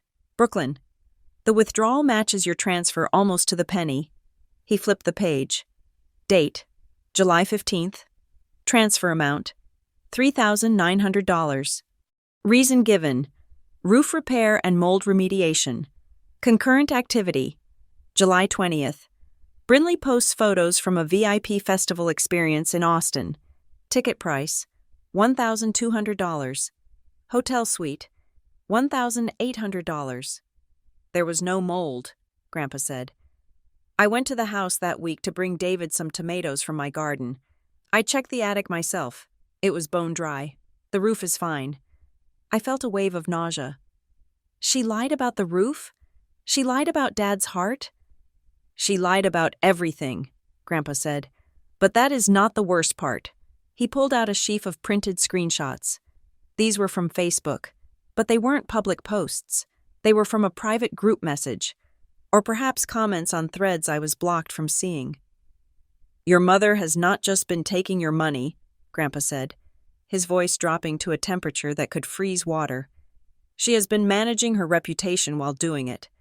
To explain why she has extra cash for trips and luxuries, she couldn't admit she was taking it from you. That would make her look like a burden. So she invented a story. He slid a screenshot in front of me. It was a comment from my mother on a post by my Aunt Carol, who lives in Ohio. Aunt Carol, so glad you guys could make it to the lake house. It must be nice to have the extra freedom. Mom, well, we make do. It's hard with David's health. And Brooklyn never helps. You know, she's very focused on her own life. We haven't seen a dime from her since college. But we forgive her. She's just different. I read the words again. Brooklyn never helps. She told them I don't help? I whispered. The betrayal felt sharper than the seatbelt that had snapped my ribs. I have sent them over $300,000, and she told the family I gave her nothing? She had to, Grandpa explained, his logic ruthless and undeniable. If she admitted you were funding their lifestyle, she would lose the sympathy vote. She needs to be the martyr. She needs to be the suffering saint who manages to keep the family afloat despite her husband's illness and her wealthy. Selfish daughter's neglect. It is a perfect narrative. It yields her money from you and pity from everyone else. I looked at Mason. He was standing now, his face pale, his fists clenched at his sides. I'm going to kill her, Mason said. It wasn't a threat. It was a statement of pure, emotional desire. No, Grandpa said. You are not, because that would give her another tragedy to exploit. We are going to do something much worse to her. Mason, We are going to tell the truth. There was a knock at the door. I flinched. The door opened slowly. It wasn't my mother. It was my father. Dad looked terrible. He was wearing a windbreaker that was 2 sizes too big and a baseball cap he was wringing in his hands. He looked small. He looked like a man who had been shrinking for 30 years. "Brooklyn?" he asked, his voice cracking. He stepped into the room, his eyes wet. "Oh, honey, look at you." He came to the side of the bed. He didn't look at Grandpa. He couldn't. He looked at my sling, at the bruising on my face. "I'm so sorry." He wept, reaching out to touch my hand but pulling back, as if he didn't feel he had the right. "I wanted to come last night. She wouldn't let me take the car. She said you were fine." "Dad," I said. "Did you know?" He froze. He looked at Mason, then at Grandpa, and finally at the folder on the table. "David," Grandpa said. "Sit down." Dad sat. He collapsed into the chair. "Really? I want you to tell her," Grandpa said. "Did you know she was taking $3,900 a month from your daughter?" Dad put his head in his hands. "I knew she was getting money," he whispered into his palms. "I didn't know it was that much. She told me you sent a little help, 500 here, 200 there. She said she was managing the rest with coupons and budgeting." "Dad," I said softly, "it was $4,000 every month for 8 years." His head snapped up. "4,000?" His face went gray. "Brooklyn, I make $2,000 a month at the warehouse. You were sending double my salary?" "Yes," I said. "For your medication, for the roof, for the home health aide." "What home health aide?" Dad asked, bewildered. "Mrs. Gable? She's a volunteer from the soup kitchen. She comes over to drink tea and watch soaps with your mother. I don't need a health aide. I carry 50-pound boxes at work." The room went silent. The lie was so vast, it was almost impressive. She had monetized a volunteer. She had monetized my father's phantom disability. "I knew she was spending," Dad admitted, his voice trembling. "I saw the bags. I saw the trips. But whenever I asked, she would scream. She would say I was ungrateful. She would say she handled the mental load and I should just be thankful. I was scared. Brooklyn, I'm sorry. I was just scared of the fighting." "Cowardice is a quiet sin, David," Grandpa said, "but it destroys just as effectively as greed." Dad nodded, tears streaming down his face. "I know. I'm sorry." Then we heard it, the clicking of heels in the hallway, fast, rhythmic, purposeful. The door swung open without a knock. My mother stood there. She was not wearing sweatpants. She was not wearing the disheveled clothes of a woman who had been up all night worrying about her child. She was wearing a structured blazer, a silk scarf, and full makeup. Her hair was blown out. She looked like she was arriving at a brunch where she intended to be the center of attention. "Brooklyn!" she cried out, rushing into the room with her arms extended, a performance of maternal anguish that would have won a daytime Emmy. "Oh, my baby. I have been calling and calling. The nurse wouldn't tell me anything. It has been a nightmare." She reached the bed and tried to grab me. "Stop," Mason said. He stepped between us, his body a physical shield. Mom stopped, blinking. She looked at Mason. Then she looked past him and saw Grandpa. Her face changed. The mask didn't fall off, but it cracked. Her eyes darted around the room, scanning the exits, scanning the faces, calculating the power dynamic. She saw Dad crying in the corner. She saw the folder. "Frank," she said, her voice tightening, "I didn't know you were driving down. You shouldn't be on the road at your age." "Sit down, Marianne," Grandpa said. "I will not," she snapped, trying to regain control. "I am here to see my daughter. I have been frantic. And to be treated like this, blocked by my son-in-law, ignored. It is abusive. Brooklyn, tell them to move. I need to see your injuries." She tried to push past Mason. "I said sit down," Grandpa said. He didn't shout. He didn't have to. The authority in his voice was absolute. Mom hesitated, then huffed and sat on the edge of the radiator cover, crossing her legs. "Fine. Everyone is so dramatic today. I assume you are all tired." She looked at me, her eyes softening into that fake, cloying sympathy. "Honey, I am so sorry about last night. You know how Brinley gets. I just couldn't leave her in that state, but I am here now. I brought you some magazines." She gestured to her oversized tote bag. "Grandpa knows," I said. My voice was weak, but the words hit her like a slap. "Knows what?" she asked innocently. "That we are having a rough patch? Families fight? Brooklyn? It's normal." "He knows about the money," I said. "He knows about the casino. He knows about the lies you told Aunt Carol." Mom went still. Her eyes flicked to the folder on the table. She recognized the logo on the bank statement sticking out of the top. "I don't know what you are talking about," she said, but her voice lacked its usual conviction. "I manage our finances. It is complicated. You wouldn't understand. I understand addition and subtraction." "Marianne," Grandpa said. "And I understand fraud." "Fraud?" Mom laughed. A high, brittle sound. "Helping your family isn't fraud. She gave that money freely. She wanted to help. Didn't you, Brooklyn?" She looked at me, her eyes wide, willing me to fall back into line, willing me to be the good daughter, willing me to protect her. "I gave it because you told me Dad was dying," I said. "I gave it because you said you couldn't pay for heat. I didn't give it for slots at the Horseshoe." "I needed a break," she screamed, the mask finally shattering. "Do you have any idea how hard my life is? I gave up everything for you kids. I live in a house that is falling apart while you prance around in corporate suits. You owe me. You owe me everything."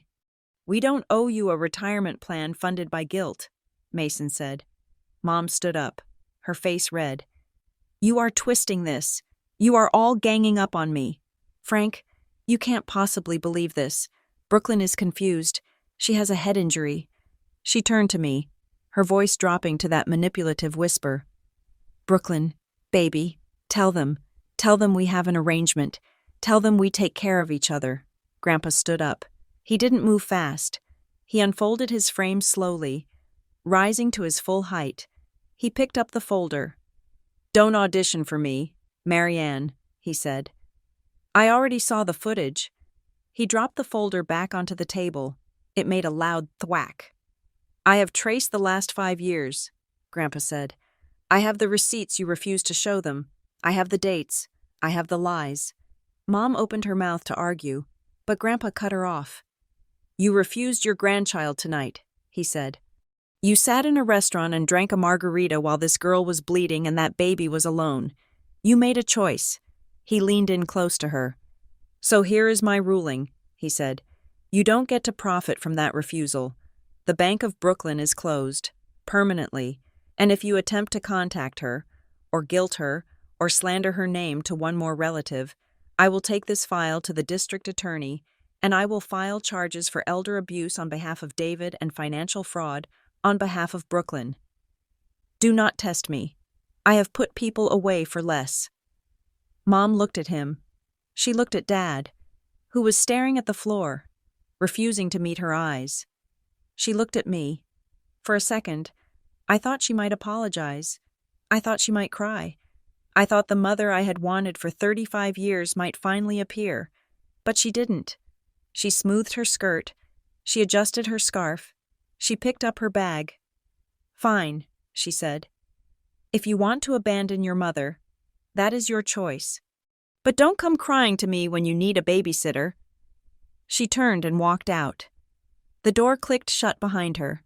The silence that followed was not the ringing silence of the accident. It was the silence of a fever breaking. It was the silence of a room where the air had finally been cleared of smoke. Dad put his face in his hands and sobbed. Mason sat down on the bed and put his head on my shoulder. Grandpa Frank sat back down in his chair. He didn't look triumphant. He looked tired. He took his hat off the table and placed it on his knee. "The docket is cleared," he said softly. "Now, we rebuild." It took 6 weeks for the physical bruises to fade to a sickly yellow and then vanish altogether. The ribs took longer. Every time I took a deep breath, I felt a phantom tightness, a reminder of the steering wheel that had tried to claim my chest. But the silence in my bank account? That was immediate, and it was beautiful. Lila came home on a Tuesday. She was 5 pounds and 6 ounces of determination. Bringing her through the front door of our house felt like crossing a finish line I hadn't been sure I would reach. For the first month, we lived in a bubble, just Mason, me, and the baby. We slept in shifts. We learned the difference between a hungry cry and a tired cry. We healed, but you can't hide forever, and Mason insisted we needed to mark the occasion. A sip and see, he called it, a simple, controlled afternoon to welcome Lila and, more importantly, to show the world that we were still standing. I invited my colleagues from Arborline. I invited our neighbors. I invited Grandpa Frank and my dad. And then, I sat with my finger hovering over my mother's contact info. "You don't have to," Mason said, watching me from the nursery doorway. "If I don't," I said, staring at her name, "she becomes the victim again. She becomes the grandmother banned from seeing her grandchild. She spins the story that I'm cruel." "So invite her," Mason said, "but set the terms of engagement." I sent the text. It was clinical, precise, and devoid of warmth. "Mom, we are having a small gathering for Lila on Saturday at 2:00. You are invited. These are the conditions. No drama, no money talk, and no Brinley. This is for close family and friends who have supported us. If you can respect that, you are welcome." She replied with a thumbs-up emoji. That was it. Saturday arrived with a clear blue sky. The house smelled of roasted garlic and vanilla cake. I was wearing a dress that actually fit my postpartum body. And for the first time in months, I felt like a person, not a patient or a bank account. My friends from Arborline arrived first. Sarah, my director, brought a set of sensory blocks and hugged me carefully. "You look like you—" "Brooklyn," she said, handing me a glass of sparkling water. I was worried. "I'm back," I smiled. "I'm really back." Grandpa Frank and Dad arrived together. Dad looked different. He was wearing a shirt I had never seen before. Crisp, blue, and fitted. He looked like he had gained 5 pounds. In a good way. He hugged me, and he didn't let go for a long time. "She's beautiful," Dad whispered, looking into the bassinet where Lila was sleeping. "She looks just like you." "Thanks for coming, Dad," I said. "I drove," he said proudly. "I drove the whole way. Frank let me take his car." It was a small victory, but it felt huge. Then, at 2:45, 45 minutes late, the front door opened without a knock. My mother breezed in, and trailing behind her, looking bored and scrolling on her phone, was Brinley. I felt Mason stiffen beside me. The air in the room seemed to suck out the window. Brinley was wearing sunglasses inside and a dress that was entirely too short for a baby shower. Mom was wearing a floral ensemble that looked expensive, likely purchased on credit I was no longer servicing. "We made it," Mom announced, her voice pitching up to a theatrical, performative level. "Traffic was a nightmare. Brinley, say hello to your sister." Brinley lowered her sunglasses. "Hey, cute house." I walked over to them. I kept my voice low, but I didn't smile. "Mom," I said, "I told you, no Brinley." "Oh, Brooklyn. Honestly," Mom laughed, waving her hand as if shooing away a fly. "I couldn't leave her at home. She's your sister. She's the aunt. Don't be such a tyrant. It's a party." She pushed past me before I could respond, heading straight for Sarah and my other colleagues. "Hi, I'm the grandmother," she beamed, extending a hand. "I assume Brooklyn has told you all about me. We are just so close." I watched her work the room. It was terrifying to watch. She was charming. She was funny. She was the perfect picture of a doting matriarch. If you didn't know she had left me in an ER to drink a margarita, you would think she was a saint. I went into the kitchen to get more ice. I needed a moment to breathe. I needed to not scream in front of my boss. I was reaching into the freezer when I heard the whispers. They were coming from the mudroom, just off the kitchen. "You have to do it now," Brinley's voice hissed. "Shh," Mom whispered back. "Not yet. He's talking to David. We can't live like this, Mom," Brinley whined. I could hear the stomp of her foot in her voice. "My card got declined at the gas station. It was embarrassing. You said Grandpa would fix it." "I will get him alone," Mom promised. Her voice was steel wrapped in velvet. "He'll cave. He always wants peace. He hates conflict. I just need to get him away from Brooklyn and that husband of hers." "Ask him about the will," Brinley pressed. "Make sure he knows that Brooklyn doesn't need it." "I know the script." "Brinley," Mom snapped. "Fix your lipstick. You look washed out." I stood in the kitchen, clutching the bag of ice. My heart was hammering, but not from fear. It was hammering with adrenaline. They weren't sorry. They weren't changing. They were just looking for a new host to parasitize. I walked back into the living room. The party was in full swing. There were about 20 people mingling, holding paper plates and laughing. Lila had been moved to the nursery upstairs for a nap, but we had set up a baby station in the sunroom, a small alcove off the main living area. It had a guest book, some photos of her first few weeks, and a place to leave cards. Crucially, it was also where the baby monitor transmitter was sitting. We had bought a high-tech monitor with a two-way audio feature. Earlier, when Lila was sleeping in her swing in the sunroom, we had the monitor on so we could hear her in the kitchen. When we moved her upstairs, Mason had grabbed the camera but left the audio base unit on the table, plugged in behind the photo display. The receiver, the speaker, was still on the mantel in the living room, sitting next to a vase of hydrangeas. It was currently emitting a low, gentle static that nobody noticed over the chatter. I saw Mom scanning the room. She spotted Grandpa Frank. He was standing near the sunroom, looking at a photo of Lila in the incubator. It was the perfect trap, and I hadn't even said it. Mom walked over to him. I saw her touch his arm. I saw her lean in. She guided him slightly deeper into the sunroom, away from the main crowd, thinking she was finding a private corner. She was standing 6 inches from the microphone. I looked at Mason. He saw where they were. He looked at the speaker on the mantel. He looked at me. I didn't move. I didn't rush to stop her. I took a sip of my sparkling water and waited. The static on the speaker crackled, then cleared. "Frank, you look tired." Mom's voice floated into the living room. It was crisp, clear, and amplified. A few people near the mantel stopped talking, looking around for the source of the voice. "I'm fine, Marianne," Grandpa's voice came through. It sounded weary. "I worry about you," Mom said. "I worry about everything. You know, David is really struggling, and with Brooklyn being so distant, it has been very hard on us." The room grew quieter. Sarah stopped mid-sentence. My neighbor, Mrs. Higgins, lowered her fork. "Brooklyn seems to be doing well," Grandpa said. "Oh, on the surface," Mom scoffed. "But she has changed. Frank, she's become so greedy, so cold. It breaks my heart." The living room was now dead silent. 20 faces turned toward the mantel. It was like listening to a radio play.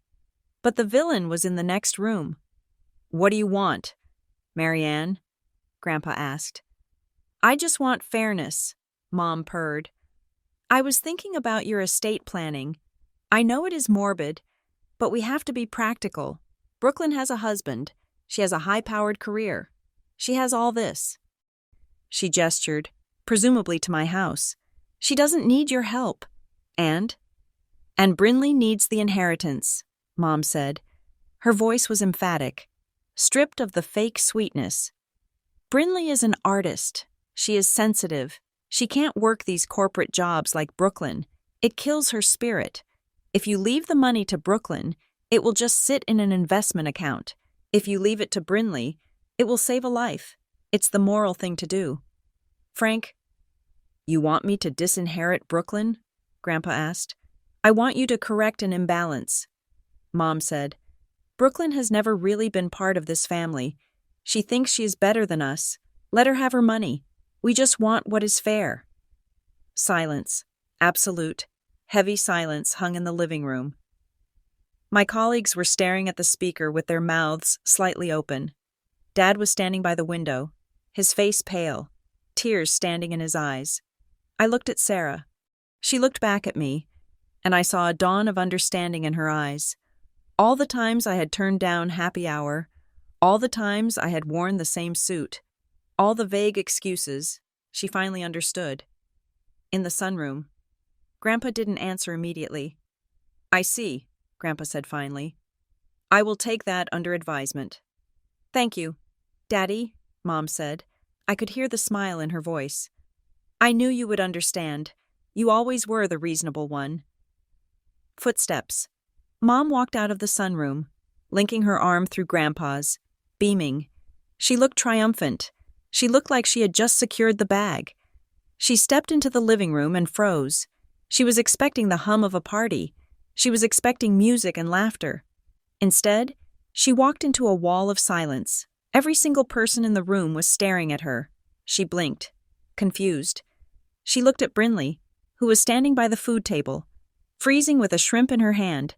She looked at me. Why is everyone so quiet? Mom asked, a nervous laugh bubbling up. Who died? Mason walked over to the mantel with a deliberate, slow motion. He picked up the baby monitor receiver. He held it up so she could see it. Nobody died, Marianne, Mason said. His voice was calm, but it was the kind of calm that comes before a tornado. But I think your reputation just did. Mom stared at the black plastic box in his hand. She looked back at the sunroom. She looked at the microphone sitting on the table behind where she had just been standing. The color drained from her face so fast it looked like a magic trick. She started. We heard you, Sarah said. She stepped forward, her arms crossed. We heard every word. You want to disinherit the woman who just invited you into her home? No, that was out of context, Mom stammered, her eyes darting around the room, looking for an ally. She looked at Dad. David, tell them I was just advocating for Brinley. Dad stepped away from the window. He walked over to stand next to me. He didn't look at her. He looked at the floor. Then he looked up. And for the first time in my life, he looked at her with disgust. You weren't advocating, Dad said softly. You were stealing, again. Just like you stole Brooklyn's money. Just like you stole my dignity. David! Mom shrieked. How dare you? Get out, I said. I didn't shout. I didn't cry. I felt a strange, cool detachment. Brooklyn, please, Mom said, switching tactics instantly. Tears appeared in her eyes. I was just stressed. I didn't mean it. You know I love you. Get out, I repeated. Take Brinley, and get out of my house. You can't kick us out, Brinley shouted, finally dropping her boredom act. We are family. No, Grandpa Frank said. He was standing in the doorway of the sunroom, leaning on his cane. You are relatives. There is a distinct difference, and I believe the lady of the house asked you to leave. Mom looked around the room. She saw 20 witnesses. She saw 20 people who now knew exactly who she was beneath the blazer and the smile. There was no spin that could fix this. There was no Brooklyn is dramatic narrative that could survive the evidence of her own voice. She straightened her jacket. She lifted her chin. She tried to summon the dignity she had worn when she walked in, but it was gone. She just looked mean. She looked small. Fine, she spat. Come on, Brinley. We don't need these people. They are toxic. She grabbed Brinley's arm and marched toward the door. She stopped with her hand on the knob and turned back to me. You will regret this, she said. You will need me one day. I needed you 2 months ago, I said. And you ordered a margarita. I think I'll be fine. She slammed the door. The sound echoed through the house. For a moment, nobody moved. Then, Sarah let out a long, low breath. Wow, Sarah said. Okay, so, That happened. A nervous ripple of laughter went through the room. It was the sound of tension breaking. Mason walked over to me and kissed my forehead. "You okay?" "Yeah," I said, looking at the closed door. I think that was the housewarming gift I actually needed. Dad walked over to the mantel and unplugged the baby monitor. "I think we've heard enough from that channel," he said, and then he picked up a plate and joined the party. The silence that followed the slamming of the front door was thick. But it wasn't empty. It was the kind of heavy, vibrating air that hangs in a courtroom after a verdict has been read, but before the judge dismisses the jury. My colleagues, my neighbors, and my friends were still standing like statues, their eyes wide, processing the absolute violation of privacy and trust they had just witnessed through the baby monitor. Sarah, my boss, looked like she wanted to punch a wall. Mrs. Higgins, my elderly neighbor who usually only cared about her hydrangeas, looked ready to call the police, but the door didn't stay closed. Less than 10 seconds after she slammed it, the knob turned again. The door flew open. My mother marched back in, Brinley trailing behind her like a petulant shadow. Mom wasn't coming back to apologize. She was coming back because she realized she had left her purse on the entryway console, and her ego wouldn't let her leave without a final word. "I am not leaving my bag in this house," Mom announced, snatching her designer tote from the table. She turned to face the room, her face flushed with a mixture of embarrassment and rage. "And I will not be judged by a room full of strangers who don't know the first thing about family loyalty." She looked at me, her eyes narrowing. "You think you won? Brooklyn? You think humiliating me makes you a good mother? You have no idea what it takes to keep a family together. You just throw money at problems and think you're a saint." That was the spark. Grandpa Frank, who had been leaning heavily on his cane near the sunroom, straightened up. He didn't shout. He didn't wave his arms. He simply projected his voice with the practiced resonance of a man who had commanded courtrooms for 40 years. "Stop," he said. It wasn't a request. It was an order. "You are not the victim here, Marianne," Grandpa said, walking slowly into the center of the room. He looked at the guests, then pointed his cane directly at my mother. "What you all just heard on that speaker, that wasn't a misunderstanding. That was entitlement disguised as family. That was a woman who believes her daughter's existence is an asset to be liquidated." Mom opened her mouth to argue, but I stepped forward. I felt a strange calm wash over me. The adrenaline was gone, replaced by a cold, hard factualism. I was a risk analyst. I dealt in data, and it was time to share the data. 8 years, I said. My voice was steady. For 8 years, I sent you $3,900 a month. A gasp went through the room. I heard Sarah whisper, "Oh my God."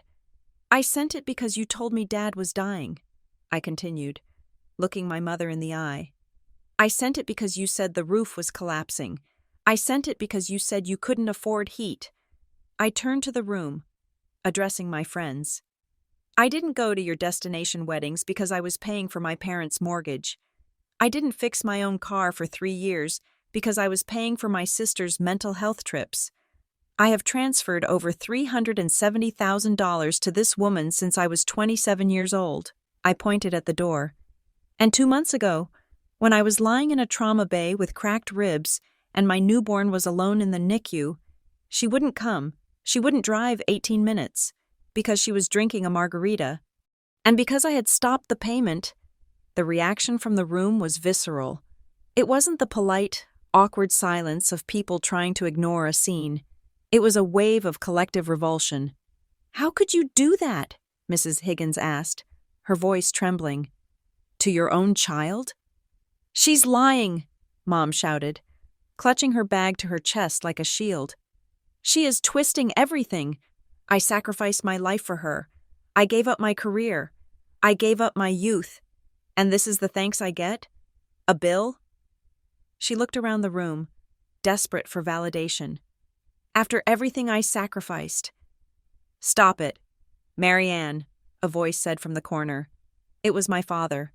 Dad had been standing by the window, looking like he wanted to disappear into the drywall. But now, he stepped forward. His face was wet with tears, but his jaw was set. "You didn't sacrifice anything," Dad said. His voice was hoarse, unused to holding power. "You spent it. You spent it all." "David, don't you dare," Mom hissed. "I saw the credit card statements." "Marianne," Dad said, and this time, he looked at her. "I was too coward to say anything, but I saw them. The casino nights at the Horseshoe. You told me you were at church retreats. You spent $2,000 on slots in one weekend while telling Brooklyn I needed heart medication." Mom flinched as if he had slapped her. "And the night of the accident," Dad continued, his voice breaking. "I was at home. I didn't know. You told me Brooklyn had a fender bender. You told me she was being dramatic and that we shouldn't encourage her need for attention. You laughed. Marianne, you were on the phone with your friend, and you laughed about it." The room went deadly silent. "She laughed?" Mason whispered, stepping up beside me. "She laughed," Dad confirmed, wiping his eyes. "She said, 'Brooklyn always crashes when the bill is due.' I didn't know she was in the trauma unit. I didn't know Lila was alone. If I had known..." He choked on a sob. "I would have walked there." Mom looked at the faces around her. She saw no sympathy. She saw no path to spin this. The dutiful mother mask was in shreds on the floor. So, Brinley stepped in. "You are all pathetic," Brinley screamed, her face blotchy and red. She stomped her foot, a 22-year-old toddler. "You're ganging up on her. Brooklyn, you are so selfish. You have everything. You have this house. You have a husband. You have a baby. Why do you care about the money? We have nothing. We are drowning, and you are just watching us sink." She turned to Grandpa, her eyes wild. "And you're supposed to help us. We are your family. Brooklyn doesn't need the inheritance. She doesn't need it. Why won't you just rewrite the will and let us live?" Grandpa looked at Brinley. He looked at her with a mixture of pity and disappointment. "Selfish," Grandpa said, testing the word like it was a sour grape. "You think selfish is refusing to be robbed. But let me tell you what selfish really is. Brinley." He took a step closer to her. "Selfish is standing in your sister's home, at a celebration for her newborn child who spent weeks in intensive care, and asking for a will rewrite." Grandpa said, "Selfish is believing that because someone else works hard, you are entitled to their harvest. You aren't drowning. Brinley, you are refusing to swim." He turned to Mom. "Get out," Grandpa said. "And do not come back. If I see either of you near this house, or near my house, without an invitation, I will call the sheriff." Mom looked at him. She looked at the ruin of her social standing. She looked at Dad, who had turned his back on her. "Fine," she spat. "Rot, all of you." She grabbed Brinley's arm and dragged her out the door. This time, when it slammed, it sounded final. The party didn't continue. Not really. You can't go back to eating cake after an exorcism. My friends stayed for a little while, helping to clean up, offering quiet hugs and apologies. They were shell-shocked. They had known I had family issues, but they hadn't known I was the victim of a long con. "I am so sorry I didn't realize," Sarah said to me as she was leaving. "I thought you were just frugal. I didn't know you were being bled dry." "I didn't let you know," I said. "That was part of the trap." By 5 o'clock, the house was empty except for Mason, me, Lila, Dad, and Grandpa. Grandpa sat at the kitchen table. He had his folder open again. He had called his attorney on the drive down, and he was already drafting notes on a yellow legal pad. "We are going to fix this," Grandpa said, putting on his reading glasses. "Legally, permanently." "What do you mean?" I asked, sitting opposite him with Lila in my arms. "My estate," Grandpa said. "I am restructuring it. As of tomorrow morning, the majority of my assets will be placed into a trust. The primary beneficiary is Lila, with you as the trustee until she is 25. "Grandpa, you don't have to do that," I said. I don't want your money.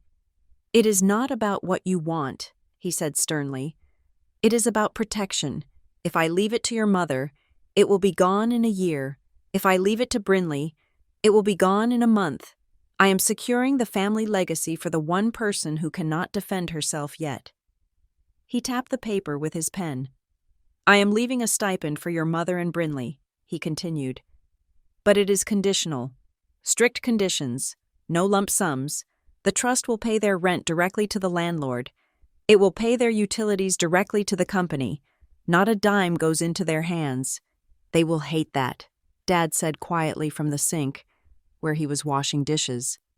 They will, Grandpa agreed. But there is more. To access even that stipend, they must attend therapy. Documented. Weekly therapy with a licensed provider who reports attendance to the trustee. And for Brinley? She has to maintain employment or full-time enrollment in education. If she quits, the rent payments stop. Accountability, Mason said, nodding. Finally. Exactly, Grandpa said. No performance, no loopholes. If they want to be part of this family's resources, they have to participate in reality. It was a brilliant, ironclad plan. It was justice. But the moment that broke me didn't come from Grandpa's legal pad.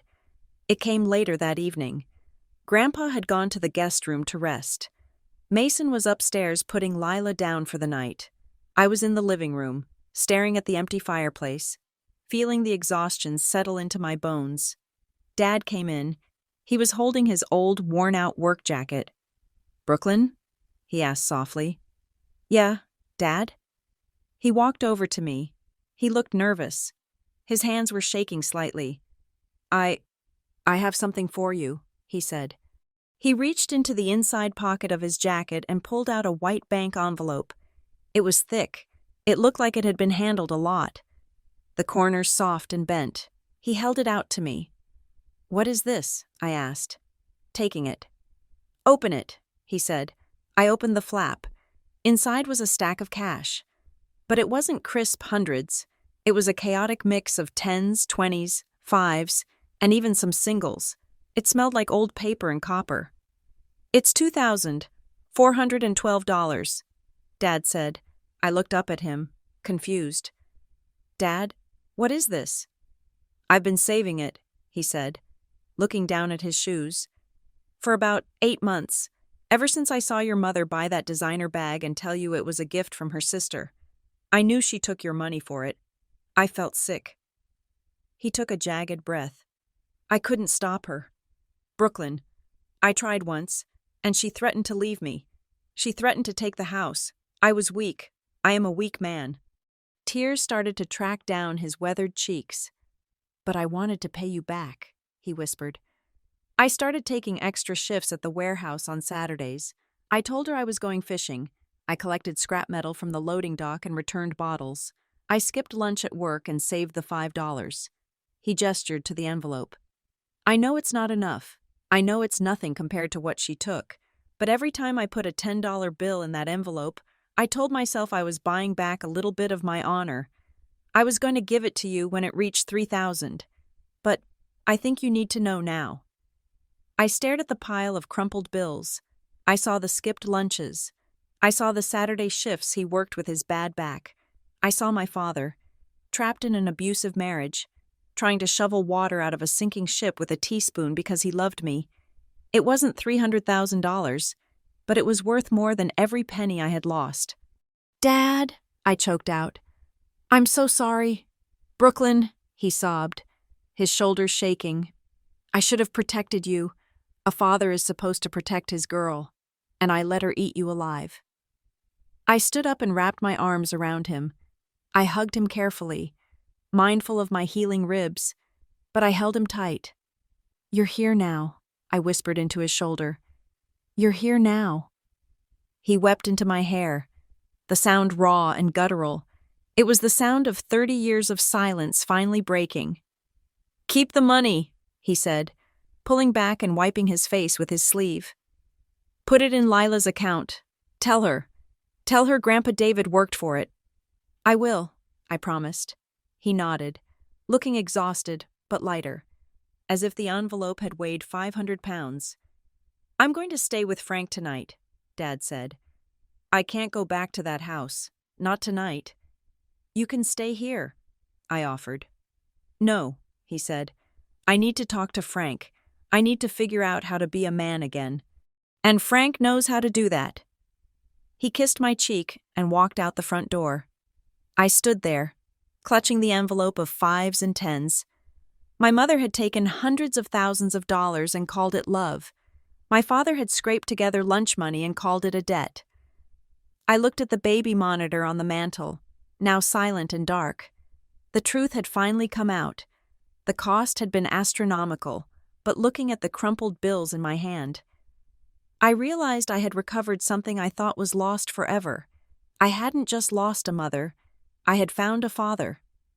The knock on the door came 3 days later, and it wasn't the polite, rhythmic rap of a delivery driver. It was a frantic, insistent pounding that vibrated through the wood and echoed into the hallway. I was in the living room, folding a pile of tiny pastel-colored laundry. Mason was at work, having finally returned to the office now that the crisis had stabilized. But I wasn't alone. Grandpa Frank was still here. He had extended his stay, sleeping in the guest room, claiming he wanted to spend time with Lila. But I knew the truth. He was standing guard. He was waiting for the aftershock. When the pounding started, I froze. My heart did that familiar stutter step, a conditioned response to years of adrenaline spikes caused by my mother's chaos. "I'll get it," Grandpa said. He was sitting in the armchair, reading a thick biography of Winston Churchill. He closed the book calmly, placed it on the side table, and stood up. He didn't pick up his cane. He walked to the door with a steady, purposeful gait. I stood up too, clutching a baby blanket to my chest like a shield. Grandpa opened the door. My mother stood on the porch. It was raining again, a light, miserable drizzle that plastered her hair to her forehead. She wasn't wearing the power blazer she had worn to the party. She was wearing a tracksuit and no makeup. Her eyes were swollen.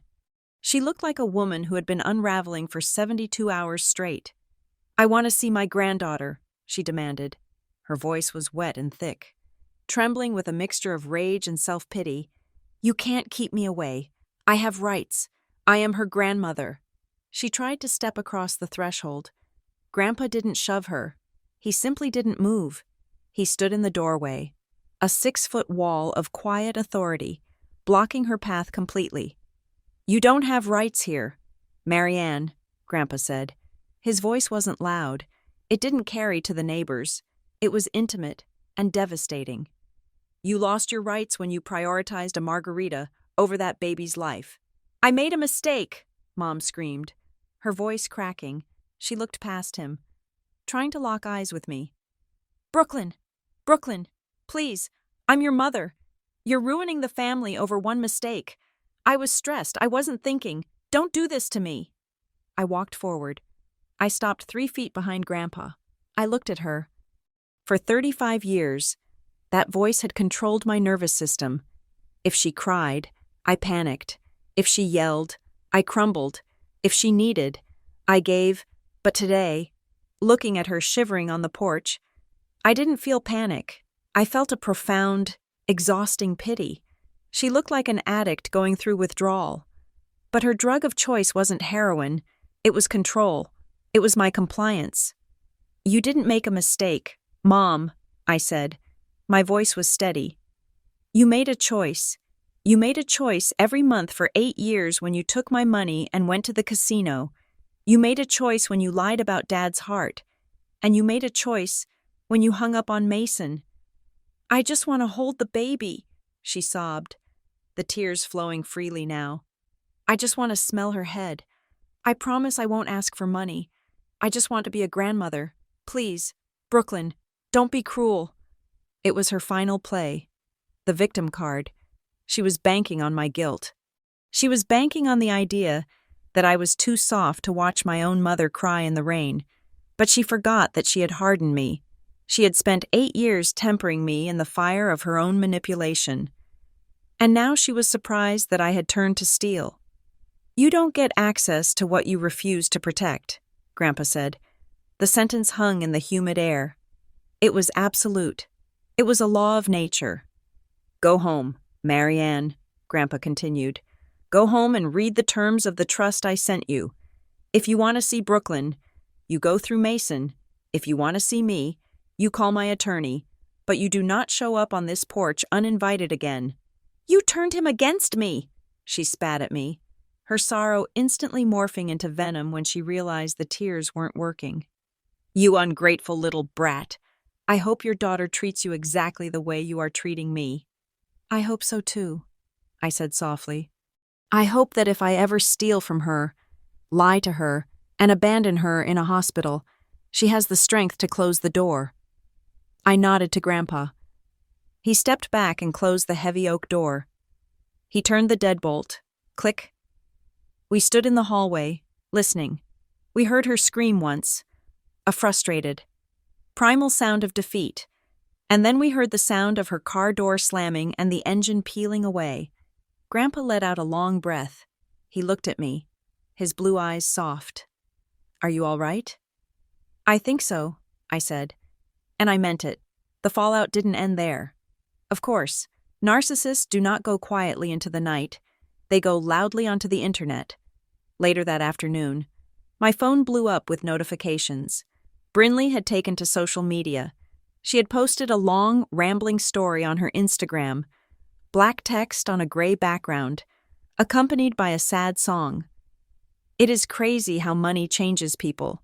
You think you know your family, but the second they get a little power, they cut you off. Imagine being banned from seeing your new niece just because you don't have a corporate job. Some people value their bank accounts more than blood. Heartbroken. It was a masterful piece of vague booking. It didn't name me, but it implied everything. It was designed to solicit messages of support, to build an army of sympathizers who would tell her that she was right and I was a monster. But Brinley had miscalculated. She forgot who was at the party. I watched the comments roll in. Sarah, my boss, was the first to comment. Brinley, didn't you ask for a will rewrite during the baby shower? Pretty sure that is why you were asked to leave. Then Mrs. Higgins, my neighbor, chimed in. I was there. Your mother was caught on a microphone admitting she stole from your sister for years. You should be ashamed of yourself posting this. Then a cousin from Ohio, one who had seen the screenshots Grandpa circulated to the extended family, added a comment. We saw the casino receipts. Brinley. Stop lying. Within 20 minutes, the post was deleted. There was no apology. There was no retraction. Just a deletion. It was the digital equivalent of running away. The silence that followed was the sound of their narrative collapsing. They could no longer control the story, because they could no longer hide the evidence. The weeks that followed were strange. They were quiet. I kept waiting for the other shoe to drop. I kept waiting for the crisis call. The roof is caving in. The car exploded. Dad is in the hospital. But the phone didn't ring. I checked my bank account on the 15th of the month. I opened the app, bracing myself for the phantom pain of the transfer. The balance was exactly where it had been on the 14th. $3,900 stayed right where it was. I stared at the number. It wasn't just money. It was freedom. It was a college fund for Lila. It was a vacation for Mason. It was a new roof for my house. I looked around my living room. For the first time, the house didn't feel like a temporary station I was maintaining between crises. It felt like a fortress. It felt like a home. The guilt that had been my roommate for 8 years had finally moved out, and the space it left behind was filled with a peace so profound it felt like oxygen. Dad started coming by on Tuesday evenings. The first few times, it was awkward. He would stand in the doorway, shifting his weight, looking like he expected someone to yell at him. He was a man who had spent 30 years having his reality translated by my mother, without her there to tell him what to think or how to feel. He was like a person learning to walk after a long illness. I brought some strawberries, he said one Tuesday, holding out a plastic container.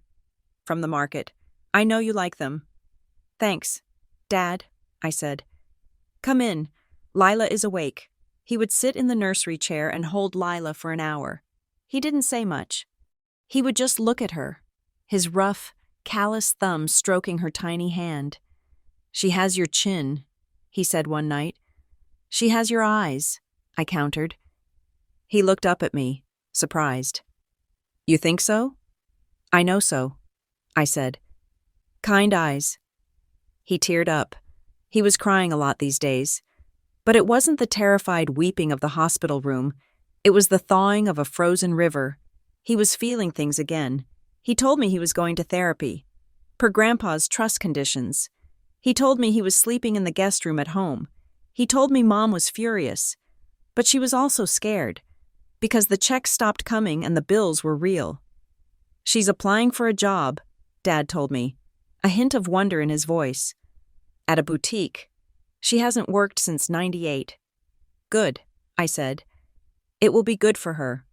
"I think so too," he said. He never asked me for money, not once, and every time he left, he hugged me like he was trying to make sure I was real. Lila thrived. The NICU became a story we told, not a trauma we lived. She grew chubby. She learned to smile.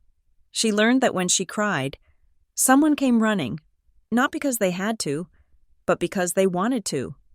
One evening, about 3 months after the confrontation, Grandpa was preparing to go back to his own house. He had stayed long enough to ensure the legal dust had settled and the safety net was secure. He was sitting on the back porch, rocking Lila in his arms while the sun went down.